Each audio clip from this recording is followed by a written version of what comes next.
Okay, good evening. So, first off, my apologies for a later than usual start here this evening.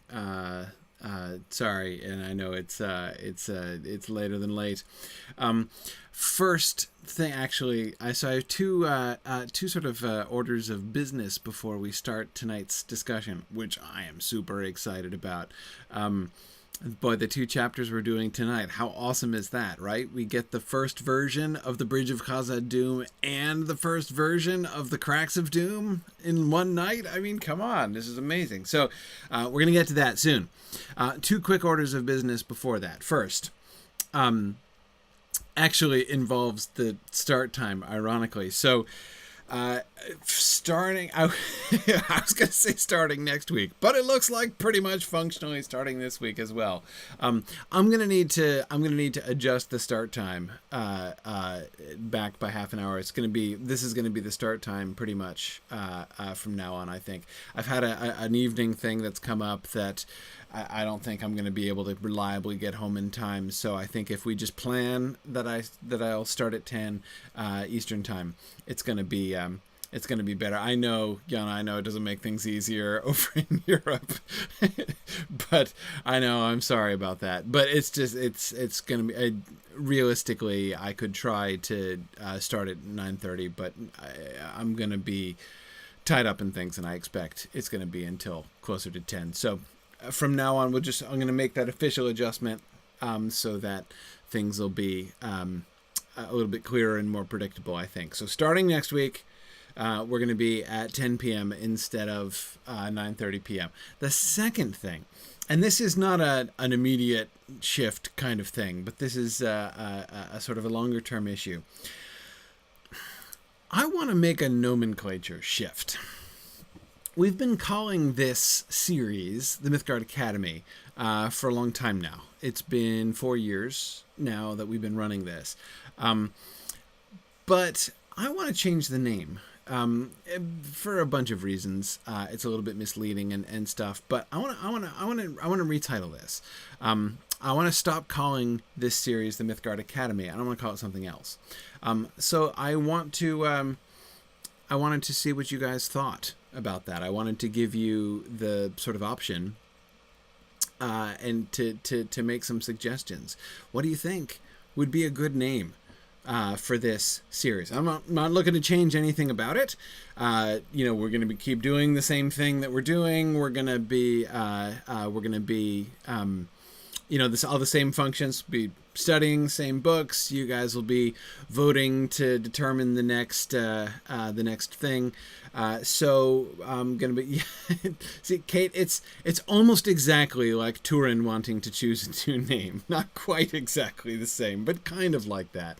Tony, I am thinking about keeping Mythgard in the title, but it's the word Academy that I think is misleading, and the reason I called it that originally 4 years ago was, well, it's a whole series of like interesting historical accidents, but as things have developed over the last 4 years, it's just not really appropriate, and I think it's totally unnecessarily confuses a bunch of different things. Just wanted to make a book club or book seminars people are thinking of. That's certainly book club is descriptive, right? That would certainly work. The Mythgard Book Club. Okay, well, just if you have suggestions, send me an email. Make your suggestions. We'll see. We'll see. Julie is fond of seminars, right? Book seminars. Okay. All right. Yeah. Okay. Yeah. Interested to hear ideas. Just kind of wanted to float that idea out there and see if people had any interesting suggestions. But anyway, okay. So just keep that in mind. Let me know if you have any ideas or any strong feelings about that as we move forward. But anyway, okay. Like I said, it's nothing official. Just something that I'm kind of thinking about. Wanted to think what you're thinking about that. All right, let's talk about the Treason of Isengard here this evening. So, let's see. Okay. we're going to go right into Moria. So we had a couple slides from the end of last time, from when we're entering into Moria. So we're kind of backed up a little bit into the end of the revisions of last time. But these are some new stuff that we got about Moria and how Moria was being conceived. Okay, so just a few passages that I had from there. And this one on the this first one on the subject of, him kind of reimagining Moria, which we didn't, moments that I thought were interesting there. They were not nasty holes, and even now they are not so, unless others than dwarves here made them so. This is Gimli, of course, being defensive about Moria, about the nasty holes. How would you have passed through and breathed and lived if it were not for the skill of the builders long ago? Though many shafts I doubt not are blocked and broken with the years, the air still flows and is for the most part good, and of old the halls and mines were not darksome. Christopher notes here the text breaks off, all of Gimli's speech being struck through and replaced by his words in the Fellowship of the Ring. These are not holes. This is the great realm and city of the Dwarrowdelf. And of old it was not darksome, but full of light and splendor. As I will sing you a song, changed to as is still remembered in our songs. There is an isolated draft for this rejected speech of Gimli's in which it is completed, and of old they were not darksome. They were lit with many lights and sparkled with polished metals and gems. What interests me about this is sort of, again, as always, whenever we can see these passages that Tolkien goes back and fixes right away, and in some ways, moments like this are the more conspicuous, right? In that the changing of the passage, the immediate thing that he revises back to is the published text, right? Is the thing that we're most familiar with. So it can be easy to kind of let things like this slip by, to be like, oh, okay, right. So he briefly said it differently and then changed it to the way that we, are familiar with what he said. But I love moments like that because it gives us a little glimpse of so what was his first impulse? How was he envisioning Gimli's? What was his first, when he was thinking how is Gimli going to respond in this? What was Gimli's first response? His second response, of course, is more familiar. What he emphasizes is you have a total misunderstanding of what's, these are not holes, right? This is the great realm and city of the Dwarrowdelf. Published text, right? And in other words, what you are mistaking for caves, for dark caves, is really a vast realm that you are totally not appreciating, right? But that's not Gimli's first response. His first response is, these were not nasty holes. That is, it's the nastiness of them that he objects to. He doesn't say, dude, little hobbit, you're missing the point. This is a vast realm. He's like, they're not nasty. The only thing nasty about them is what has been done to them, right? And in fact, the only extent to which they're not nasty is due to the amazing craftsmanship of the dwarves of old, right? So in other words, it wasn't initially him being defensive about the grandeur and the scope of the city, right? Of the buildings of Moria. It's about, if it has declined from its glory of old, it's not the dwarves' fault, right? It's the fault of those who have done bad things to it.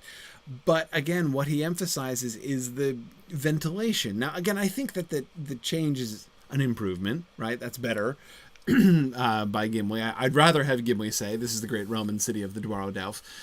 But it was particularly interesting to me that was his response. And here's the main reason why I find that especially interesting. His talking about the ventilation and stuff. That isn't something that was a given with the dwarves. If you've been with us all along, you remember his discussion of the dwarves. When dwarves first entered into the narrative of the Quenta Silmarillion, they were not originally the great smiths and craftsmen. They were originally merchants, first and foremost, who, remember that line in The Hobbit of them having a very, oh shoot, I'm forgetting the exact phrasing. A very high notion of the value of money, It's not the phrasing. I'm getting the phrasing wrong, but that concept, when the narrator of The Hobbit tells us that dwarves are not heroes, right, but calculating folk with a high opinion of the value of money, they are that's sort of a remnant or a recollection of the original conception of dwarves, where they were explicitly we're explicitly told they didn't make beautiful things. They weren't excellent craftsmen. They were mostly traders. And it was because they were mostly interested in making a buck that they didn't really spend time on their craftsmanship. That has changed over time. We've already seen that change over the course of the Silmarillion tradition, already to this point. So we've seen the dwarves grow. But of course, the place where the dwarves have grown most notably, of course, is in The Hobbit itself. Thorin Oakenshield and company did more to sort of move the dwarves along in the conception of Tolkien's world than anything that happened in the published Silmarillion, and so in that same spirit, we can see the same thing. We can't take for granted the dwarves, Gimli and the dwarves. This is just one of the areas where you can't assume, not only can you not assume the story as Tolkien is going to eventually develop it, like with Boromir, right? You can't assume the whole history of Gondor and the future of Gondor, right? I mean, as we've seen, the Ondor story is very different and very much more limited to this point, especially in its relationship with the Dunedain, as we've seen. But it's not just that. It's the whole nature and identity of the dwarves themselves that we can't necessarily assume, and that isn't necessarily going to be the one that we think it is. And it's one of the interesting experiments that I was urging when we were looking at the 1930 Quenta, the Quenta Noldorinwa, back in Volume 4, The Shaping of Middle-earth.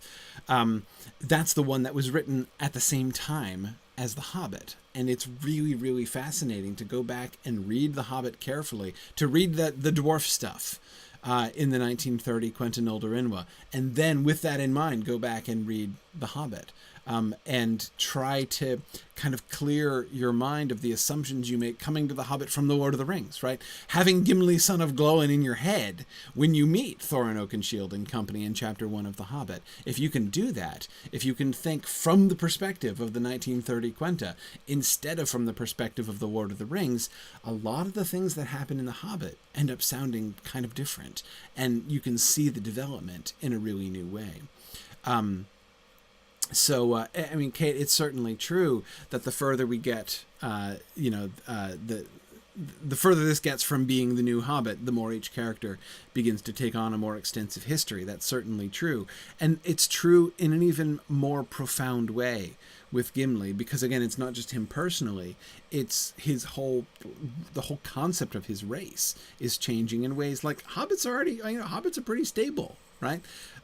We know what hobbits are. The elves are relatively stable. We know what the elves are, right? Sometimes we misjudge what the elves are, that is to say, we underestimate their tra-la-la-la-liness, right, sometimes, but still, like, in general, we know what the elves are. But the dwarves have been legitimately changing, and that's really kind of interesting.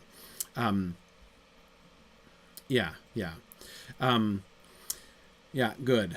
Thank you, Tony. Dwarves are not heroes, but calculating folk with a great idea of the value of money. I was beating around the bush there, but yes, thank you. Thank you for relieving my mind with the direct quotation there. Okay, all right. So for me, that was the interesting thing here, is that seeing that initial response by Gimli and the fact that his initial impulse was for Gimli to be defensive specifically about the architecture, about the technical skill of his forebears, right? These places aren't nasty holes because of any fault in dwarven craftsmanship, right? In fact, it's the dwarven craftsmanship that is the one thing that keeps this place from being a nasty hole, right? That's why that, to me, was such a fascinating response by Gimli. Okay, we get the Durin song, the first draft of the Durin song. So let's look at what we see here. The world was young, the mountains green, no mark upon the moon was seen, when Durin came and gave their name to lands where none before had been, or to lands where nameless lands had been. I'm not sure exactly how that was supposed to be revised. He was throwing around different wording there. The world was fair, the mountains tall, with gold and silver gleamed his hall, when Durin's throne of carven stone yet stood behind the guarded wall. The world is dark, the mountains old, in shadow lies the heaped gold, in Durin's halls no hammer falls, the forge's fires are grey and cold.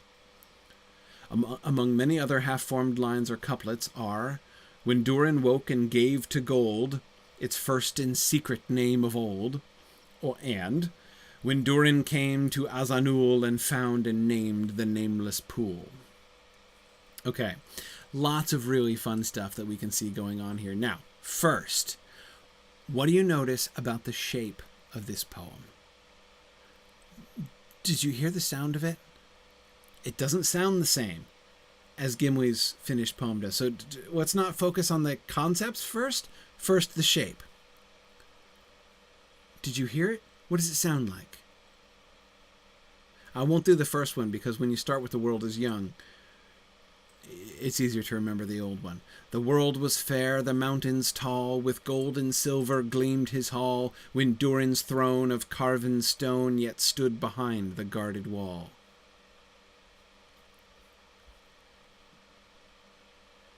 Stephen, you've got it exactly. Stephen Cover, absolutely.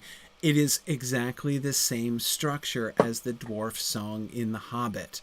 So originally, his original impulse is to have Gimli sing a song which is in the exact meter and rhyme scheme of We Must Away Ere Break of Day. Right? Notice the characteristics.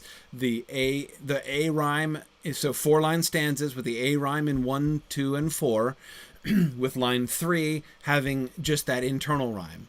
When Durin's throne of carven stone. Right, far over the misty mountains old to far over the misty mountains cold to dungeons deep and caverns old, we must away ere break of day to seek our pale enchanted gold. Right, that's the structure of the dwarf poem in The Hobbit, and it's the same structure that the dwarves use in the Wind poem that they sing in Bjorn's house. And and so Tolkien's first impulse is to have Gimli sing a new song using exactly the same structure and meter. Good, yeah, Margaret Joyce was noticing that too. Stephen says, so originally dwarves came up with one song and used it for everything. Well, no, but it's fairly characteristic, actually. You know, it's the idea that there would be this one sort of model, right? This one sort of shape. That they would be using is not at all unusual. For there to be a kind of, not exactly standardized exactly, and I wouldn't be the word I would use, but yeah, exactly, Tony. It's dwarf meter the way that hobbits have a meter, and the way that elves have a meter. I mean, there are some pretty stable patterns that many of the different kinds of songs and verses that we hear in The Lord of the Rings falls into. Exactly, Kimber. It's more of a characteristic meter than saying like they're singing the same song, because it's not the same song. It's about a totally different thing, right? So that's really neat. I really like that. But so it's interesting to me that he moves away from that, right? So that he revised that away is to me a very conspicuous choice, right? I mean that's a very deliberate departure. No, I'm gonna leave behind the old dwarf meter. I'm not gonna make it sound anymore just like that poem. I'm gonna give it a different sound. Really interesting that he would do that. Okay, now let's look at the actual content here. What's different about the song? What do you notice comparing this song to the published text, to Gimli's song as we know it from The Lord of the Rings? What's different? What did you notice? Arthur says it gets dark and sad faster. Yeah, Yeah, well, we get less of it, right? So it's a little hard to judge the pace of it that way because, maybe, there might have been more, right? Um, what is...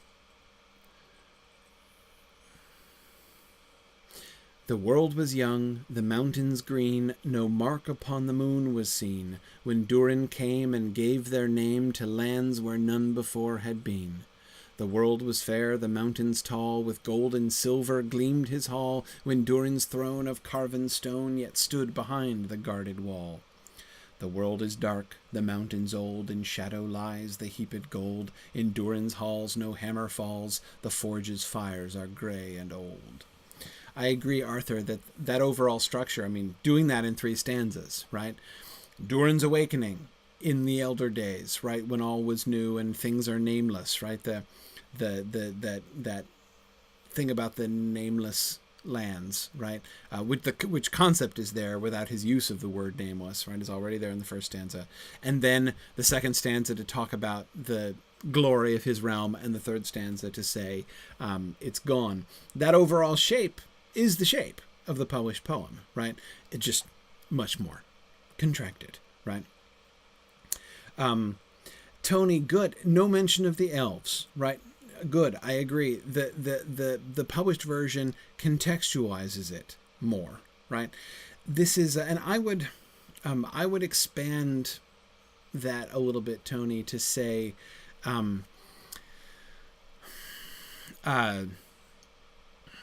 I would expand that to say it contextualizes it less, right? This is one of the things that Gimli's published song does, is not just talk about Durin and Durin's halls, but to contextualize it, right, in the historical, to place it historically, next to the other, to the we got the references to Nargothrond and Gondolin, and all that stuff. So, yeah. Kate, I too like that. Kate really likes the sort of the neatness of Durin's name coming in the same place each time, right? Coming in right there, second word, third line of every stanza, right? So the beginning of especially since that line, Kate, is the one that sticks out, right? It's the one with the internal rhyme structure. So from a rhyme scheme standpoint, that's the sort of the highlighted line, right? And that line is always the line about Durin in each stanza. It's pretty cool, right? Yeah. Yeah, Tony, exactly. This poem doesn't really set this in a particular time in the world.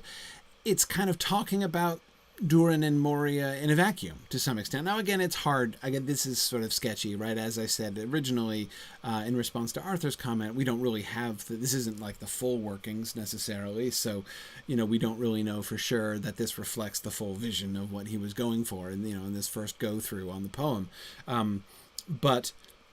But it does seem to me to be a little bit more kind of narrowly focused, and not really placing the emphasis, as I think that Gimli's published song does, on not just the sort of isolated glory of what Durin did and the importance in-house, right, but of his stature and significance in the world as a whole.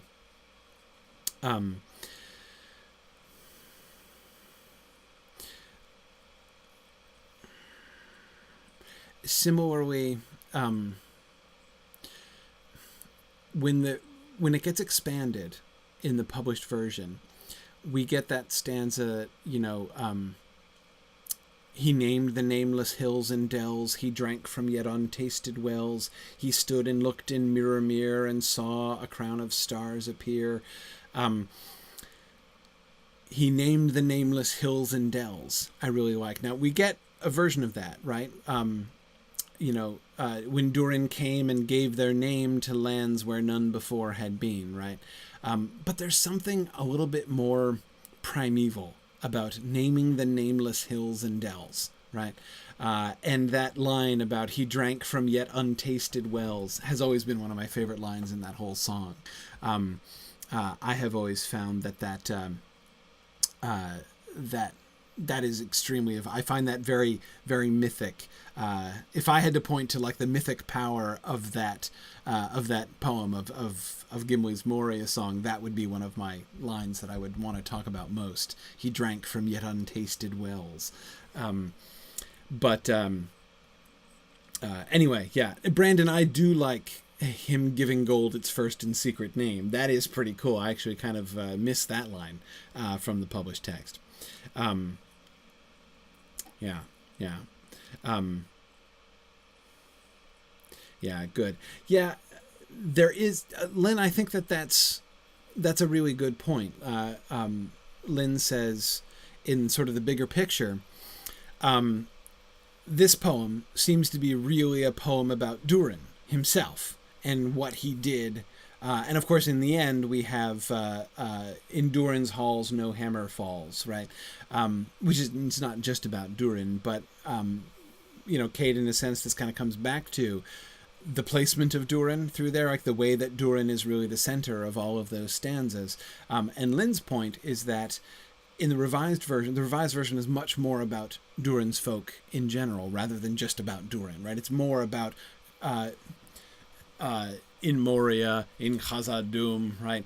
Khazad-dûm itself, bigger picture, right, is really the focus of the latter poem. And whereas this is really but this is really primarily about Durin. And I do think that that's a really significant difference there too. Yeah. Okay. All right. I'm gonna shuffle along. Notice we have him finding and naming the nameless pool. That's I love the fact that his naming unnamed things is something that he keeps coming back to as of really central importance. And of course with the emphasis on Mirror there. All right. Last one from still from previous chapters. This text begins with various forms of Gandalf's reply to Sam's question, "Are there piles of jewels and gold lying about here then?" Several answers to this question were tried. In one, Gandalf said, "There may be, for the wealth of Durin was very great, not only in such things as were found in the mines themselves. There was a great traffic to his gates from east and west." In another he said, "No, the dwarves carried much away, and though the dread of its dark mazes has protected Moria from men and elves, it has not defended it from the goblins, who have often invaded it and plundered it. Against these my father wrote, Mithril is now nearly all lost. Orcs plunder it and pay tribute to Sauron, who is collecting it, we don't know why, for some secret purpose of his weapons not for beauty." The final version here, written in a rapid scrawl with penciled additions and alterations, is as follows. "No one knows," said Gandalf. "None have dared to seek for the armories and treasure chambers down in the deep places since the dwarves fled, unless it be plundering orcs. It is said that they were laid under spells and curses when the dwarves fled." "They were," said Gimli, "but orcs have plundered often inside Moria nonetheless." All right, several things that I find really, really fascinating about this. Again, thinking about his continuing to develop concept of dwarves, right? And also thinking about the concept of Moria itself and what does it mean? Where are they, right? Are these nasty holes that they're walking through, or what about it? And you can see the varieties of the answer to that question, right? Sam's fairly simple question. Are there piles of jewels and gold lying about here, right? And his answers, right? Yes. No. No one knows, right? You can see, and it's really fun to see that, because you can see how fluid the idea is in Tolkien's mind at this point, right? And of course, in the final published text, he's not going to just say no. He's going to say, he's going to say no. It's like, you're not thinking what you're saying, right? He's going to sort of heap scorn upon the idea that there are piles of jewels and gold lying about here still, right? But originally, that wasn't the impulse.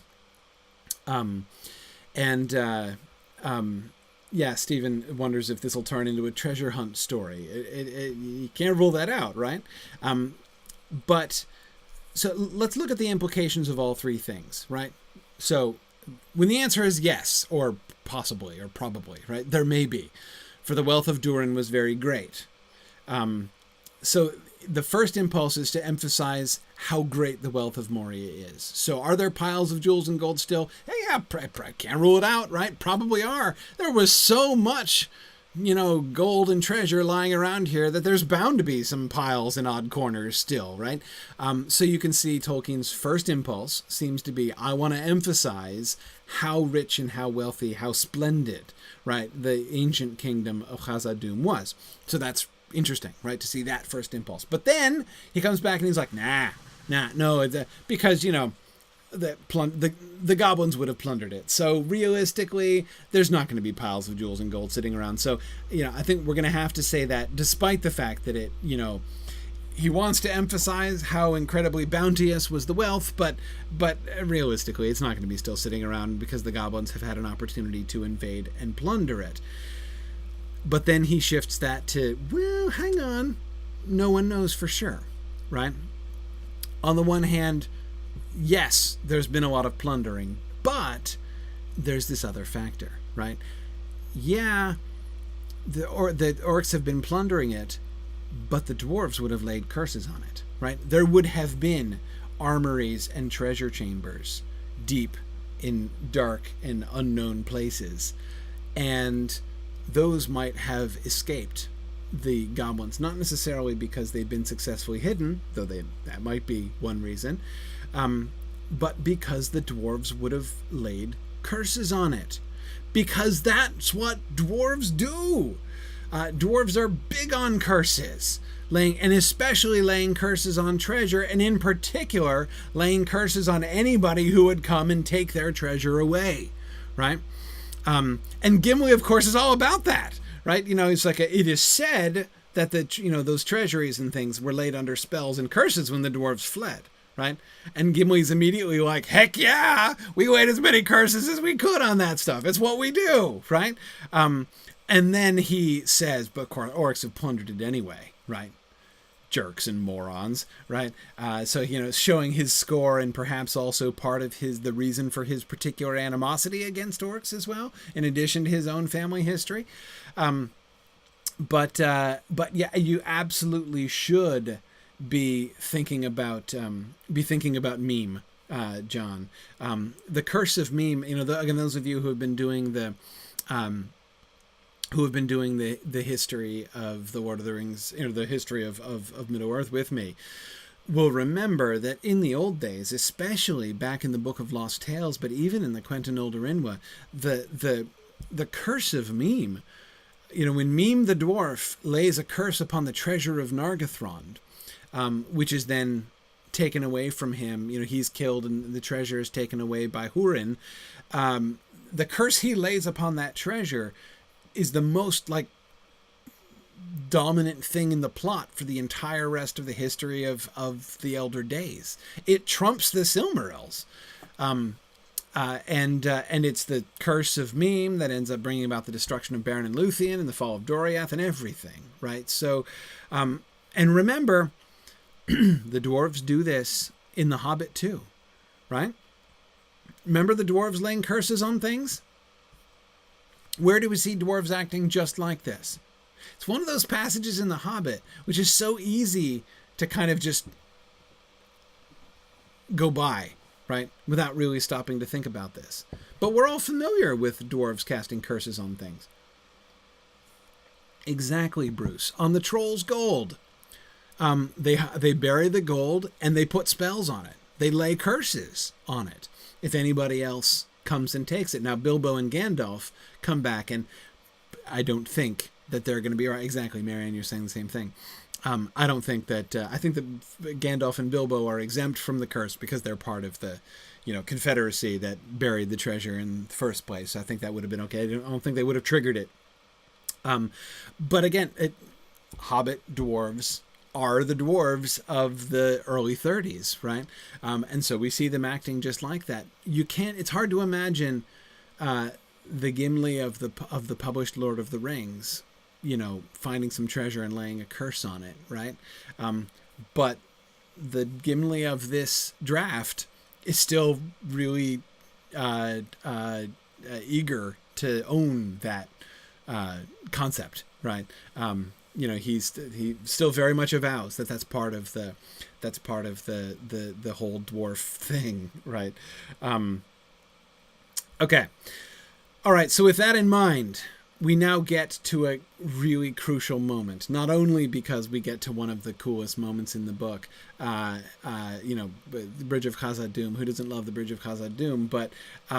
But because this, in the history of the development of the Lord of the Rings, this is a huge moment, right? Because this is as far as Tolkien's gotten. So from here on, we're in brand new material, right? We're going to see Tolkien thinking through this stuff mostly for the very first time. Some of this stuff he's foreseen and talked about in outlines and stuff, which we discussed in the Return of the Shadow, but much of it he hasn't really.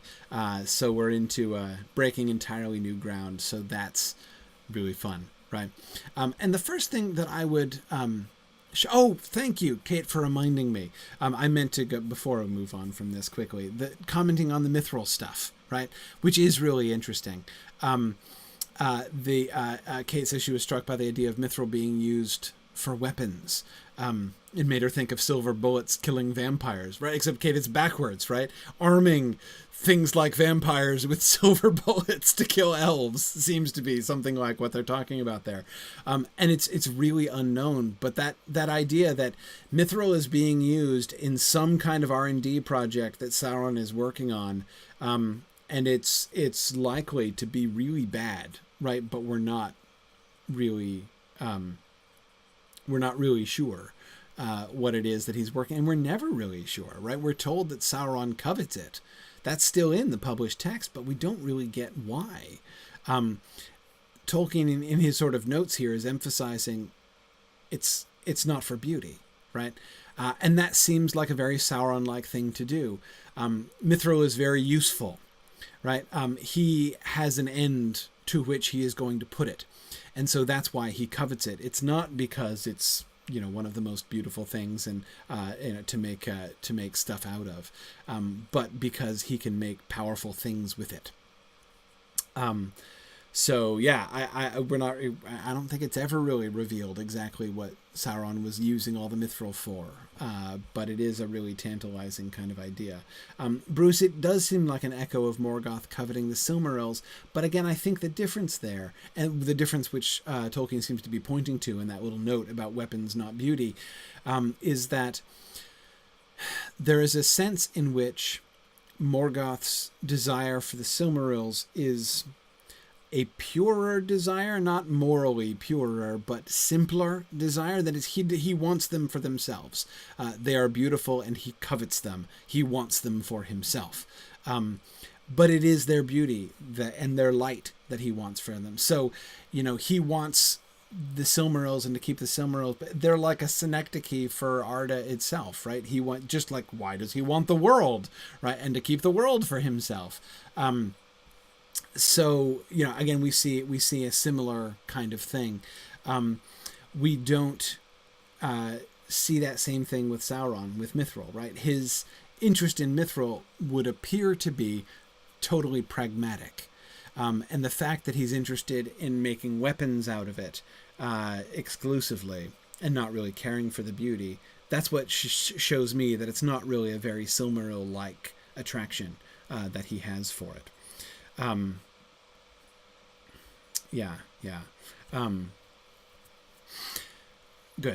Good. And yet there's, both Evan and John were both just speculating, is there any implication that mithril was involved in the making of Grond, the hammer of the underworld, the battering ram with which he takes down the gates of Minas Tirith? That seems to me possible.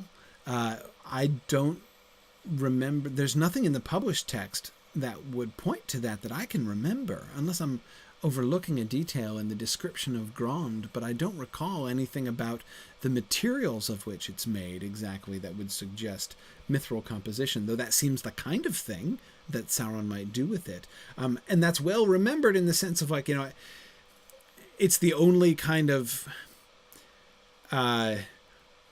weaponized R&D project, right, that we see Sauron producing. We don't see him unleashing like special weapons exactly, unless the Morgul blade is the only other thing that I can think of. Yeah. So the wolf's head of the ram could conceivably be, but I don't know. I mean, I think it does have a metal head. But anyway, who knows? Yeah, I have no idea. No idea what the plan for Mithril was. Maybe we'll see, get some more hints of that as we move forward. Okay. All right. Let's go now past the high water mark. One of the general observations that I would make here, of course, you notice that Christopher, one of the things that I like and just kind of interested in passing is when Christopher points out to us how illegible his father's handwriting was.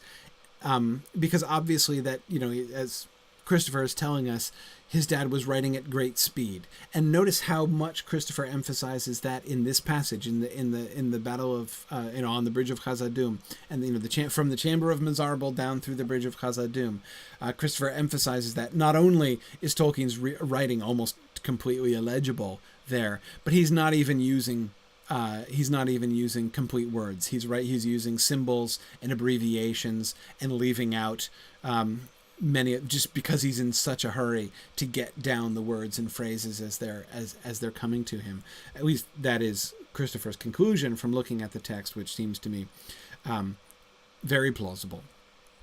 But anyway, so that to me is really interesting, right? He's been, in a sense, stuck here, right? Or at least, he stopped at that point and then went back and spent a lot of time revising and rewriting all the stuff that he had done up to that. But when he gets to this point again,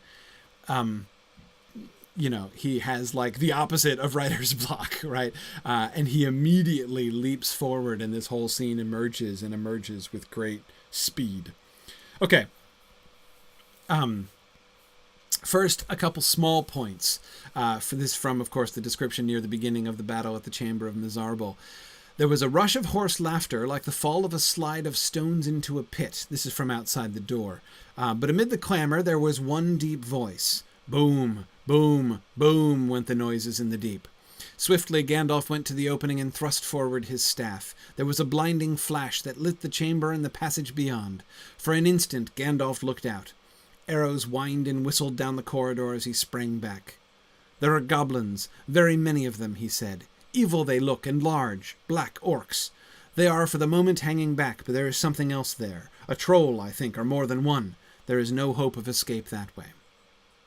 Okay, two things that I wanted to point. First, one observation on the development of the story here at this point. As we can see, and as we see later on, there is no hint that the Balrog is there.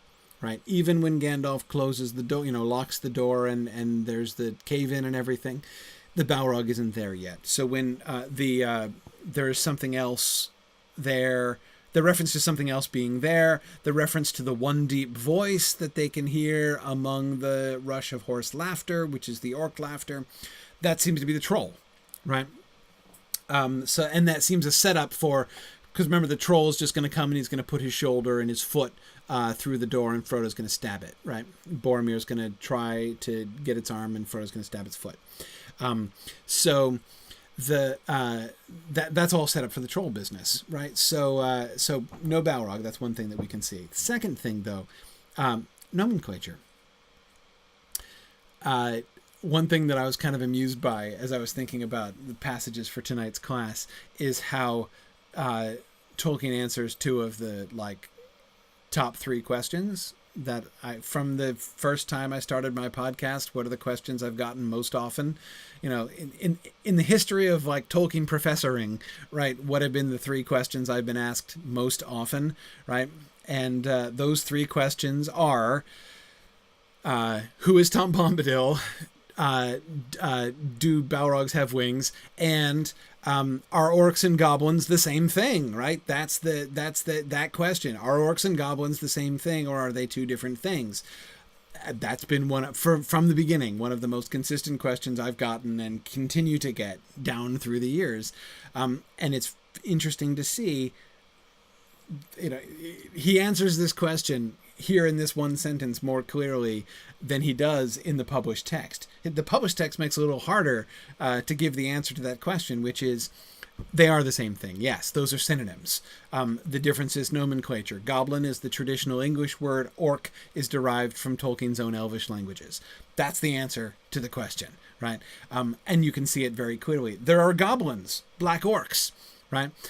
Now, there does seem to be a distinction that he's introducing that is larger and more evil-looking goblins, which are specifically called orcs, right? But of course, that distinction was there from The Hobbit as well. The two times that the word orc is used, well, really, one time especially that the word orc is used. It's used in exactly that way, to talk about particularly large and evil goblins who are called the orcs of the mountains. Yeah, Arthur, absolutely. Arthur says, in the published work, I think the word goblin appears only a few times. Here, goblin appears to be the default setting. Absolutely. And what you can notice when you look at it, I mean, if you look up the word goblin in an e-text of The Lord of the Rings, for instance, it's where it's used is by hobbits and around hobbits, right? They call them goblins. They tend to call them goblins. It's like a dialect thing. It's a language thing. Calling orcs goblins is like on the far end of the linguistic spectrum from when Legolas accidentally calls them, when Haldir calls them. No, it's not even Haldir. It's his brother, isn't it? Anyway, whatever. The point is when the elf calls them Irch, right? When he just uses the Elvish word for it, the one from which the word orc is derived. So, anyway, yeah, it's definitely. It's definitely they're synonyms. It just depends on who's talking and what dialect they're using, basically. But goblin is used most often, and again, we're still kind of in the Hobbit frame of mind, so we don't see that shift fully happening. And this is very Hobbit nomenclature. He uses orcs, and we see Christopher pointed this out in his commentary. Over the course of this passage, we see a shift, right? He begins to use orc more and more consistently as he goes through this draft and through the immediate revisions of the Bridge of Khazad-dûm material, which is interesting. I mean, this might be sort of the tipping point, nomenclature-wise, where he ceases to call them and think about them primarily as goblins and shifts over to calling them orcs. And that, too, in itself is something that strikes me as significant as we think about this overall trend in Tolkien's thinking, right? That we've been looking at throughout the history of the Lord of the Rings. We looked at that moment when the firewall came down. I've been talking about how he's been more consciously integrating the older world, the ancient world, into the story as he's moved forward. But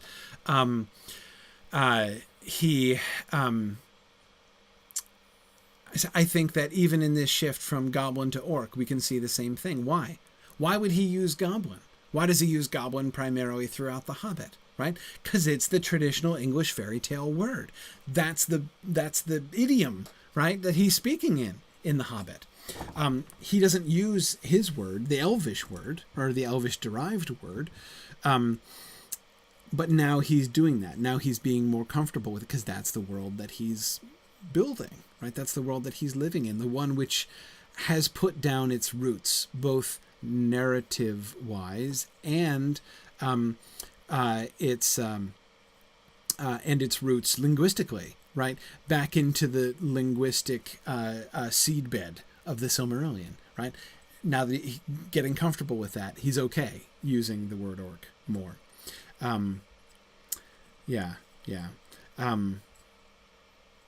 Okay. All right. Let's keep going. So Gandalf's locking of the door to the chamber of Mizarbel, right? Really, really interesting to see that develop. So here's the first version of that. As they went down the dark stairs, they saw the pale light gleam from the wizard's staff. He was still standing by the closed door. Frodo, leaning on Sam, halted a moment and peered back. Remember, Frodo's just been not skewered by the orc spear. Gandalf seemed to be thrusting the tip of his staff into the ancient keyhole. Suddenly there was a flash more dazzling something than any that they had ever conceived of. They all turned. There was a deafening crash. The swords in their hands leaped and wrenched in their fingers, and they stumbled and fell to their knees as the great blast passed down the stairway. Into the midst of them fell Gandalf. "Well, that's that," he said. "It was all I could do. I expect I have buried Balin, but alas for my staff. We shall have to go by guess in the dark. Gimli and I will lead." They followed in amazement, and as they stumbled behind, he gasped out some information. "I have lost my staff, part of my beard, and an inch of my eyebrows," he said. I wish that line stayed. Gandalf losing an inch of his eyebrows. Oh, man. I mean, and what kind of embarrassment of riches do you have to be blessed with by nature such that you can have a full inch of eyebrow to lose, right? Nancy, remember, his eyebrows stick out past the brim of his hat, we're told. And that's consistent. We're told that in The Hobbit, and it's reiterated in The Fellowship of the Ring that his eyebrows stick out past the brim of his hat. So this is a guy who can lose an inch of eyebrow and still have eyebrows to speak of. It's really kind of amazing. So yeah, I mean, Gandalf is like my eyebrow hero. I mean, that's just one of the things that I aspire to, is having eyebrows. I've got so long to go, though. It's just pitiful, my eyebrows, compared to that. But anyway, okay. But I have blasted the door and felled the roof against it, and if the chamber of Mizarbel is not a heap of ruins behind it, then I am no wizard. All the power of my staff was expended in a flash. It was shattered to bits. Okay, so this is really interesting, right? There's lots that's really interesting about this. Okay, so first, as I said before, no Balrog, right? So Gandalf doesn't do what he does in conflict, like, the cave-in doesn't happen as a result of the battle of wills between him and the something else that's behind the door in there. So the question is, what is the, yeah, good. Many of you are focused on the question of the staff, right? How big of a deal is this? Sharon is saying the nature, function, and power limitation of Gandalf's staff is so different. Yes. Nadia says he seems pretty chill about his staff blowing up when it seems in the main text that it's a big deal. Yeah, he is. I mean, he's like, well, I'm not going to be able to make a light now, right? But yeah, he does. That doesn't seem to be a part of his identity exactly. So I would agree. On the one hand, I would agree that this shows a lower view of the significance of Gandalf's staff than, of like a wizard's staff, than we will come to see later on, right? But I would, in a sense, simultaneously make exactly the opposite point too. Yes, it's true. The breaking of a wizard's staff does not yet seem to mean what it's later going to come to mean. But this seems to me, the staff is made a bigger deal of here, I think, than we've seen it elsewhere. The idea, all the power of my staff was expended. It was shattered to bits. Think about that for a second. There is power in Gandalf's staff. His staff is somehow attached to his power. What does that even mean? It's not at all obvious that that's the case, but I mean, he uses his staff. His staff is a tool of his wizardry. We've seen him make lights with it. I mean, what he just did, right? When he sticks his staff through the door and makes the bright lights and then pokes his head out so he can see who's out there, and he tells they're goblins and black orcs and a troll or more than one, right? And remember, that's exactly the same thing that he does in Bilbo's Hobbit hole back in chapter 1. That's what leads Bilbo to say, struck by lightning, is when Gandalf makes a blue light flash from his staff. But again, that is... The staff in The Hobbit doesn't necessarily seem to be any more intrinsically powerful than, like, the smoke rings were, okay? Patricia says, does it mean it can't recover or recharge? Well, no, it's broken now, right? But Patricia, the whole idea of saying the staff would need to recharge, that it has charge in it, right? That there is power in the staff itself. That's different. I'm trying to think of any other moment where we've seen anything like that with the staff. Any reason to believe that the staff worked that way, that it was itself a magical implement and not merely a tool being used by the wizard himself. Exactly, Tom. Tom Hillman points out, like the ring to Sauron's strength. There does seem to be a parallel there. Has Gandalf placed some of the power of his wizardry in his staff? But benevolently and not as extreme or whatever as Sauron putting some of his power in the ring? We don't really know. And yes, Tony, you're right. The staff is often referred to as a wand in The Hobbit. Yeah, and Tony argues that it's sort of making it more like a piece of equipment. Yes, he uses those two words, wand and staff, kind of interchangeably, which is super confusing to a lot of people. This came up in the Hobbit camp this summer with the kids.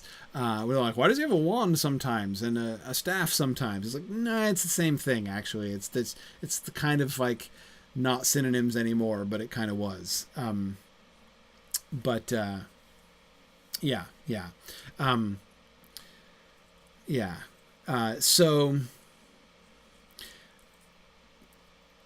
So the fact that his staff is a magic staff is, I would argue, a big deal, right? But I agree, the staff is still not as big a deal as it's going to be later on, right? And he's going to immediately revise this, right? Even before he continues and finishes, he's going to stop and go back and revise this. And the thing he's going to revise is he doesn't want the staff to break. Or rather, he wants the staff to break, but he wants the staff not to break until he gets to the bridge, right? He doesn't want Gandalf to blow his staff on the door. He wants Gandalf to save his staff and blow the staff in the fight with the Balrog, right? But in a sense, that doesn't change what we're talking about here. The fact that there is still this idea of Gandalf having this stored up power in his staff, which can be expended in a flash, right? Which will shatter the staff, but have a spectacular effect, right? That seems to be still something that is still going to be in the concept. Tara asks a really interesting question. Does this mean that Gandalf's staff could be wielded by others, right? So if somebody else gets Gandalf's staff, would they get its power? Could they do this, right? A good question. I don't really know, right? Yeah. And yeah, Sharon says Gandalf doesn't seem super concerned, and it makes her think that he could just procure another one, perhaps with even better stats later on. Yeah, I mean, it's, he doesn't seem to be all that bent out of shape about it. Again, it's inconvenient, but he's not. It is a big deal in the sense that he's not done this before, right? I mean, this is Gandalf going above and beyond what we've seen him do in at any point in The Hobbit or in the Lord of the Rings to this point. Yeah, exactly, Tony. He's going to have to pop into Ollivanders again. Yeah, and Brandon, I absolutely agree with you. By the way, that the use of wands in Harry Potter is the number one thing that causes the confusion about the wand and the staff, right? Because now there's that very clear mental picture of what a wizard with a wand is, and so when he uses that word, that's the mental image, I think, especially in the minds of the youth of today. Yeah. Okay. But so let's look at the immediate revision. Suddenly they heard him cry out in strange words, in tones of thunder, and there was a flash more dazzling than any they had ever conceived of. It was as if lightning had passed just before their eyes and seared them. The swords in their hands leapt and wrenched in their fingers. There was a deafening crash, and they fell or stumbled to their knees as a rush of wind passed down the stairway. Into the midst of them fell Gandalf. "Well, that's that," he said. "I have buried poor old Balin. It was all I could do. I nearly killed myself. Struck out as soon as written, it will take me years to recover my strength and wizardry." Now, Tolkien immediately crossed that out, right? But he said that, right? So, okay, that seems to me to kind of answer the question. So, obviously, the central element of this revision is save the staff, right? Save the staff, break the staff with the Balrog, don't break the staff here. But the fact that he's not going to break the staff, but he's going to say, it will take me years to recover my strength and wizardry, does suggest to me that when Gandalf breaks his staff, it's a big deal. This isn't something that he can just overcome, like, the next grove I get, I'll cut myself a new staff and I'll be fine, right? It's not like that. This is the concept is, this is a serious sacrifice. Now, he cuts it out right away. Maybe this is too extreme. It will take me years to recover. Really, years, Gandalf? Maybe that's what, we don't know why he cut it out. Maybe that's what he didn't like about it. We're not sure. But in any case, there is, the clear sense that he has made a significant sacrifice. He has expended a large amount of his power in accomplishing what he accomplished. Tolkien's initial way of manifesting that is with the breaking of the staff, right? And so, but he still doesn't want to give up on that idea. But notice here again, it will take me years to recover my strength and wizardry. That's different. One of the things we've been looking at, one of the things we've been wondering about is, when does Gandalf become Gandalf, right? We've been saying, I've been arguing, that the Gandalf that we have seen through The Lord of the Rings so far is still the Gandalf of The Hobbit. Right, is still the dude who is a professional wizard, like other professional wizards, right? And we've now met some of his colleagues, right, in Saruman and Radagast, who are parts of this White Council, and who have their different areas of expertise, and all of whom initially were gray, right? At least briefly.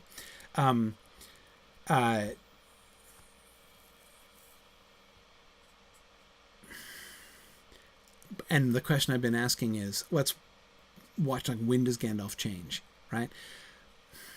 It's hard for me to read this passage in all of its manifestations here and not think that change is happening, right? Whether it's his staff, which now has power in it, or whether he is expending his strength and wizardry in a burst that will take him years to recover from, this is no longer a guy whose profession is wizard, as Bilbo's newfound profession was going to be burglary in The Hobbit, right?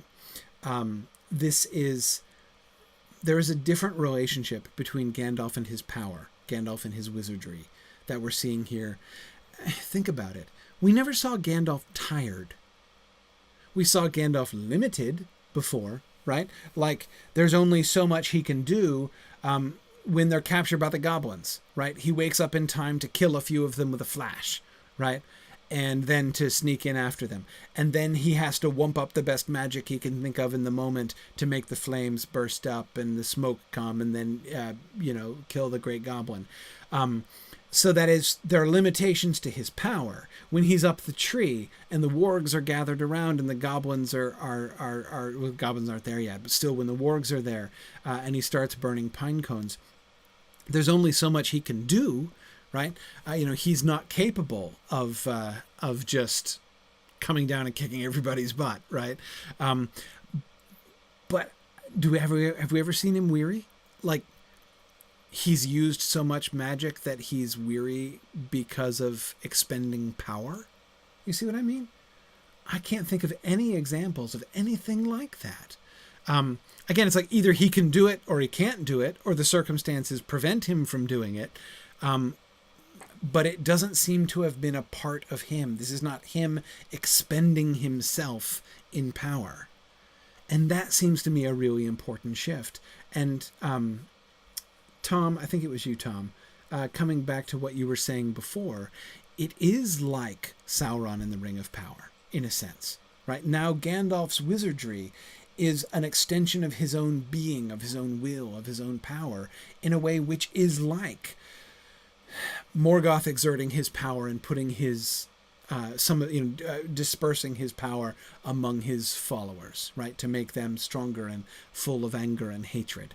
Like Sauron putting his power into the rings so that he could dominate the wills of others. I mean, obviously the objectives that they're going for, the kinds of things that they're doing, very different. I'm not trying to say that his motivations or his means even are the same. But this seems to be putting Gandalf kind of on that level of now not just a guy who is a wizard by profession, but a spiritual power who has power of his own that can be expended, and which, if he spends too much of it, will leave him weakened by it, as Melkor was weakened, as Sauron was weakened, right? Yeah, good, Tony. Thank you for the reminder there about how, on Carothros, how he can't burn snow. Even there, yes, we can see him acting still like the Hobbit Gandalf, right? There are some things his magic can do and some things his magic can't do. Set fire to wet wood in the middle of a snowstorm? Can do, right? Burn snow? Can't do, right? But again, it's not about like, I am too weary, I've expended too much power already. Nothing like that, right? Yeah. So Yana, the questions that you're asking, is he Ainu yet? Where does his power come from? We have no idea. This is exactly what we have to figure this out from, right? We'll get Tolkien talking about Gandalf after the fact, but that's what's so much fun about looking at this happening, and that's why I'm thinking, in my mind, this passage. Especially since, remember, it's contrasted not only with Carothros but even with the gates, right? And him coming up with the opening words, right? As who was saying this, that he either knows, yes, Brian Dimmick was saying he either knows the spell or he doesn't know the right spell. Right? That's what we saw even at the gates of Khazad-dûm. So this time through, now that we've gone past that high water mark and are continuing the story now, one of the first things I think that we can see, Gandalf has changed. So in the moment that he actually sits down to write the scene where Gandalf falls and dies on the bridge of Khazad-dûm, Gandalf seems to be getting a promotion. Would he yet say, "Oh, Gandalf is totally an Ainu," right? He's one of the Maya. Is one of the Maiar. Is that has that happened yet officially in Tolkien's mind? We have no idea. No way to guess that from this. But anyway, this is definitely different, I think. Yeah, interesting, Tony. It's gone from being an external skill to an internal attribute. Yeah, exactly. Okay, let's keep... Oh, no, wait. Before we keep going, really important point. Several of you were asking about it, and I've been skipping over it for the present. That business about the swords. The swords in their hands leapt and wrenched in their fingers. That's consistent in all three versions of this story, as he revises it here before he moves on. What's up with that? I have no idea what's up with that.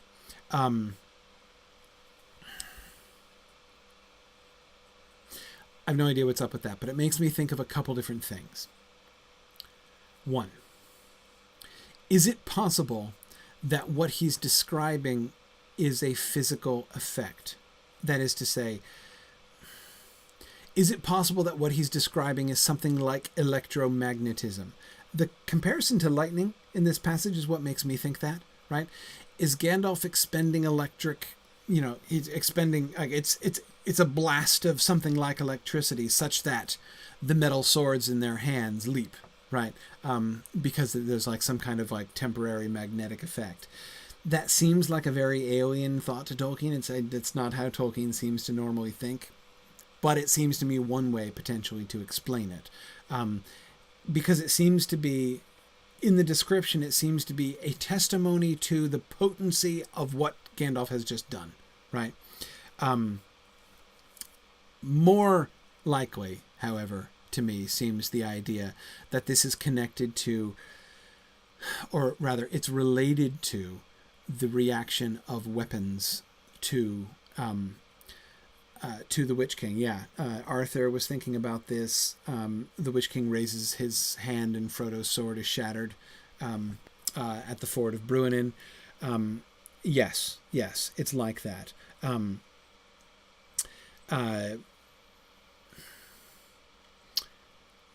Tony, I agree that there's something like what happens with their weapons, with Gimli, Legolas, and Aragorn's weapons when Gandalf returns as the White Rider. I agree that he has an influence on weapons then, but I don't think this is the same. I'll be interested to compare the very first version of that when we get there and see what we think about that. But I don't think this is the same as that. The other thing that I'm thinking of, though, is the fact that we have all blades perish that pierce the Wizard King. I don't think we've gotten that yet. Did we? Somebody remind me, or somebody go back and look it up. In the first account of the battle under the Dell, we get the slashed cloak, right? Does Trotter say that you can tell that Frodo didn't hit him because his sword survived, his sword wasn't destroyed? I have a vague memory that was in there from the beginning. But let me know. Somebody look it up and tell me if I'm right about that. I don't know what to make of that connection, though. Is there some sense in which the weapons in their hand are responding to the presence of his magic, the presence of his power, in a way which is similar but presumably different from the way that weapons interact with the power of the Wizard King? I don't understand that well enough to see what exactly the connection is. Yeah. So, and I mean, you're right, Arthur, that Elendil's sword broke when he faced Sauron, but yeah, we don't know exactly how that happens or how it would relate to what we see here with the responsive weapons. Or, yeah, it doesn't strike me. I don't think the Elendil sword thing is a very good parallel, mostly because the significance of the broken sword. Remember, the broken sword of Elendil is a fairly new innovation, and it's attached very firmly to the idea of the prophecy, right? Elendil's prophecy before he dies. It is connected to Elendil's prophecy of the sword being reforged at a significant point in the future, like the once and future King Arthur business that we get there with Elendil.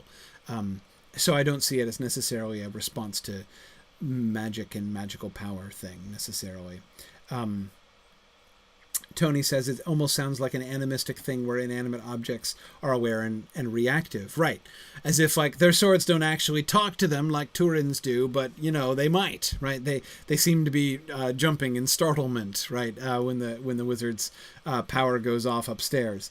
That is another possible way to understand it. So at the end of the day, I don't know what to make of it, the jumping of the swords in their hands. Is he describing a physical phenomenon? Is there some kind of thing with magic and weapons? I don't know. But it's consistent. The swords jumping in their hands it means something, but I don't know what it is yet. So let's hold on to that and see if we get any more data that might help us to understand that a little bit more. Okay, let's keep going. A figure strode to the fissure, no more than man high, yet terror seemed to go before it. They could see the furnace fire of its yellow eyes from afar. Its arms were very long. It had a red tongue, possibly. Through the air it sprang over the fiery fissure. The flames leaped up to greet it and wreathed about it. Its streaming hair seemed to catch fire, and the sword that it held turned to flame. In its other hand it held a whip of many thongs. "Aye, aye," wailed Legolas. "The Balrogs are... A Balrog is come." "A Balrog," said Gandalf. "What evil fortune, and my power is nearly spent." The fiery figure ran across the floor. The orcs yelled and shot many arrows. Okay, first of all, Gandalf has never said "my power." He doesn't talk like that. And again, think about how he talks about, it being touch and go, and him, making a special study of spells and incantations involving fires and smokes, right? In the Hobbit, there's no "my power is nearly spent." That's exactly what exactly the kind of thing he's never said before. Stephen, the stature of the Balrog is really important here, right? And that's consistent all the way through here as well. He's man size. He is no more than man high. And that's going to be consistent. There's no question. I mean, when you read these initial descriptions, the question of reading these initial drafts makes the "do Balrogs have wings" question exactly as trivial as it really is, right? I mean, as soon as you see that the wings of shadow, that the wings of the Balrog are totally metaphorical, it's easy to overlook that. And I totally understand. I'm very sympathetic to people who misread that passage in that way. In a sense, it's almost like, it's not exactly like, but it's almost like the wand staff thing, right? If somebody, if a reader has the misunderstanding that Gandalf has a wand like Harry Potter, I mean, that's incorrect, but I couldn't blame them for that misreading, just as I never blame people for misreading the passage about wings. It's obviously metaphorical when you read through the text carefully. It's first a simile and then a metaphor. But the question becomes quite obviously moot when you read it the first time. He's just a guy, or a guy shape. He's like a demon in anthropomorphic shape, right? And he's not any bigger.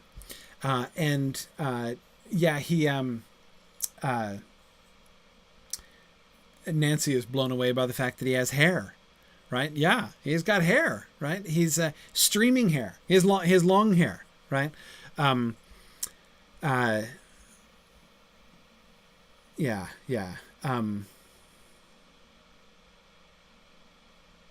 James, thank you for looking that up. The all blades perish line isn't there. Okay, good. Okay, so all that we have really to work with there is the shattering of Frodo's sword at the ford, which is really quite different, because that's the Wizard King exerting his will deliberately upon. He's raising his hand and exerting his will upon Frodo's sword, which is totally different from swords reacting in the presence of magic, basically. Okay. Good.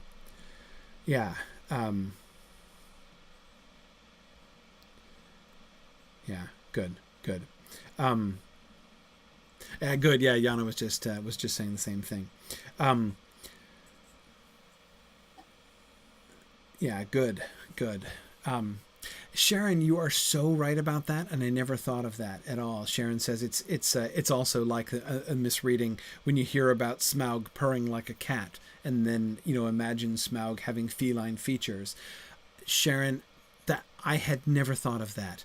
I'm thinking, of course, of the bizarrely feline Smaug in the Rankin Bass Hobbit, right? Which always totally freaked me out, and I was like, what, what bad batch of psychotropic drugs did they get to lead them to make a cat-like Smaug? Maybe that's it. Maybe that's it. It never even occurred to me, but I can see it now that you pointed out. I can see it. Anyway, okay. Anyhow, this is so seeing the Balrog here, there's no question of him having him having wings or even being big. Legolas's first response: the Balrogs are, and yes, several of you are making the British are coming Paul Revere jokes, and of course it makes me think of that too. But I really wish that Tolkien, even if he changed it, I wish he'd finished that sentence. What was Legolas going to say? The Balrogs are back? What? The fact that Legolas's first impulse is to think of the Balrogs in the plural is fascinating, right? This Balrog, the Balrog that they meet here, is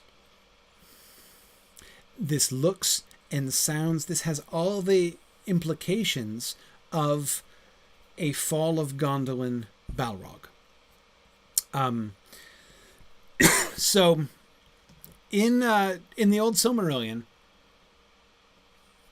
there were bunches of Balrogs, scads of them, troops of them, and dozens of them are killed at the Battle of Gondolin. So in the only completed version of the Fall of Gondolin Tolkien ever wrote, namely the one that's in the Book of Lost Tales, namely one of the very first Middle-earth stories he ever wrote, Balrogs are not like huge, and I'm not speaking physically even. They're not huge physically, but they're not like the captains of the army. They are the elite troops of the army. Turin kills, how many does Turin kill? At least 7 during the battle. Anyhow, yeah. Yeah, and Tom says it almost sounds like this Legolas is that Legolas. Yes, Tom, with the name, right? Legolas Greenleaf, who was originally Legolas Greenleaf of Gondolin. The fact that he's reacting to Balrogs like that, again, he would have seen them coming. So Balrogs increase in stature as time goes on. That we will come to the point where there will be apparently only a small number. There were ever only a very small number of Balrogs, and they are each one of them individually a huge deal. They are the great captains and generals of Morgoth's army, not his elite shock troops. This Balrog is an elite. This sounds like an elite shock troop Balrog. So the mere fact that Legolas's first impulse is to speak of the Balrogs in the plural seems to me to hint at that. And the description of it, the smaller stature, this sounds exactly like the kind of Balrog that Turin offed 7 of during the course of the battle. They're really terrible. They're a big deal. This guy's really awesome, right? The flames leaping up to greet it, and his hair catching fire and his sword blazing with fire. This guy's a big deal, right? But a really great warrior at a really epic moment could totally take 7 of them over the course of the battle, right? Yeah. Exactly. Tony and Margaret are thinking about Legolas of Gondolin having like deja vu here, some kind of flashback. Absolutely. Yeah, exactly. Exactly, James. James Oakley is remembering the 100 Balrogs riding on the metal dragons. Yes, absolutely. This seems, you can easily imagine the Balrog as he's described here being one of those Balrogs. And I would say it the other way around too. We don't get such a detailed description of a Balrog in the Fall of Gondolin, but I would definitely read this. I mean, it's a bit of a risk because we don't know for sure. But if you ask me, what do the Balrogs in the Fall of Gondolin, what should we be picturing? My answer is this. This is what we should be picturing. I think this is what the Fall of Gondolin Balrogs were like. So that's interesting. So that's another thing we need to see. When does this Balrog becomes a big deal? You notice what else it isn't?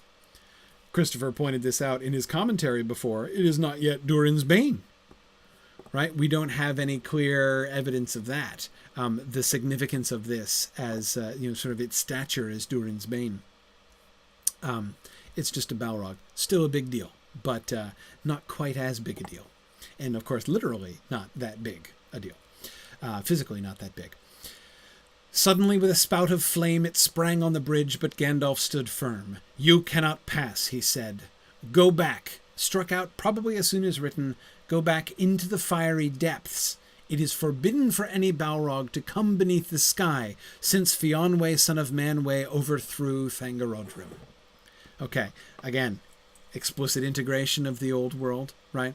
Go back to the fiery depths. So I guess Fionwe, son of Manwe, and here's the answer to the question we were asking last week, right? To the Valar still... No, wait.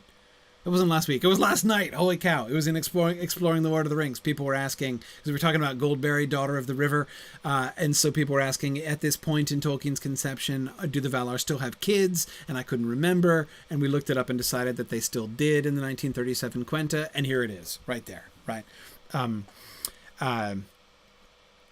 Fionwe, son, is still the he who will later be the herald of Manwe is still his son. So apparently at the War of Wrath, Fionwe banishes the Balrogs to the fiery depths of the earth, and they're not allowed to emerge. Now you're right, Julie. He could have argued a technicality, right? I'm not beneath the sky, man. I'm still underground here technically, so get off my business, right? But that would be a technicality. So yeah, Yana, I do think we're supposed to understand that the Balrogs were locked away. I don't know about in the ruins of Thangorodrim, but they do seem to be imprisoned. They were banished. They're forbidden. It's forbidden for them to emerge, right? So it's not just locked in prison from which they may be released, right? Perhaps inadvertently, perhaps ill-advisedly, but from which they could be released. They were banished. Forbidden is a really interesting word there, right? But he strikes that out. So, okay, so let's say, go back. "I am the master of the white fire. The red flame cannot come this way." The creature made no reply, but standing up tall so that it loomed above the wizard, it strode forward and smote him. A sheet of white flame sprang before him, possibly like a shield, and the Balrog fell backward. Its sword shivered into molten pieces and flew, but Gandalf's staff snapped and fell from his hand. Okay. "I am the master of the white fire. The red flame cannot come this way." So it's not just wizards that are color-coded. The Balrogs are the red, apparently, right? Okay, so...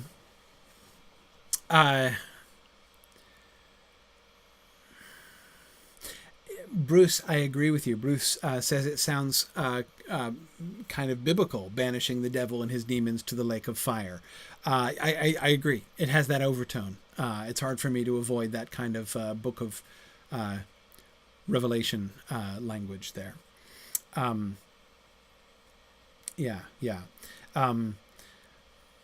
Okay, so this is why we immediately pitched the staff breaking scene, because we want the staff to break here.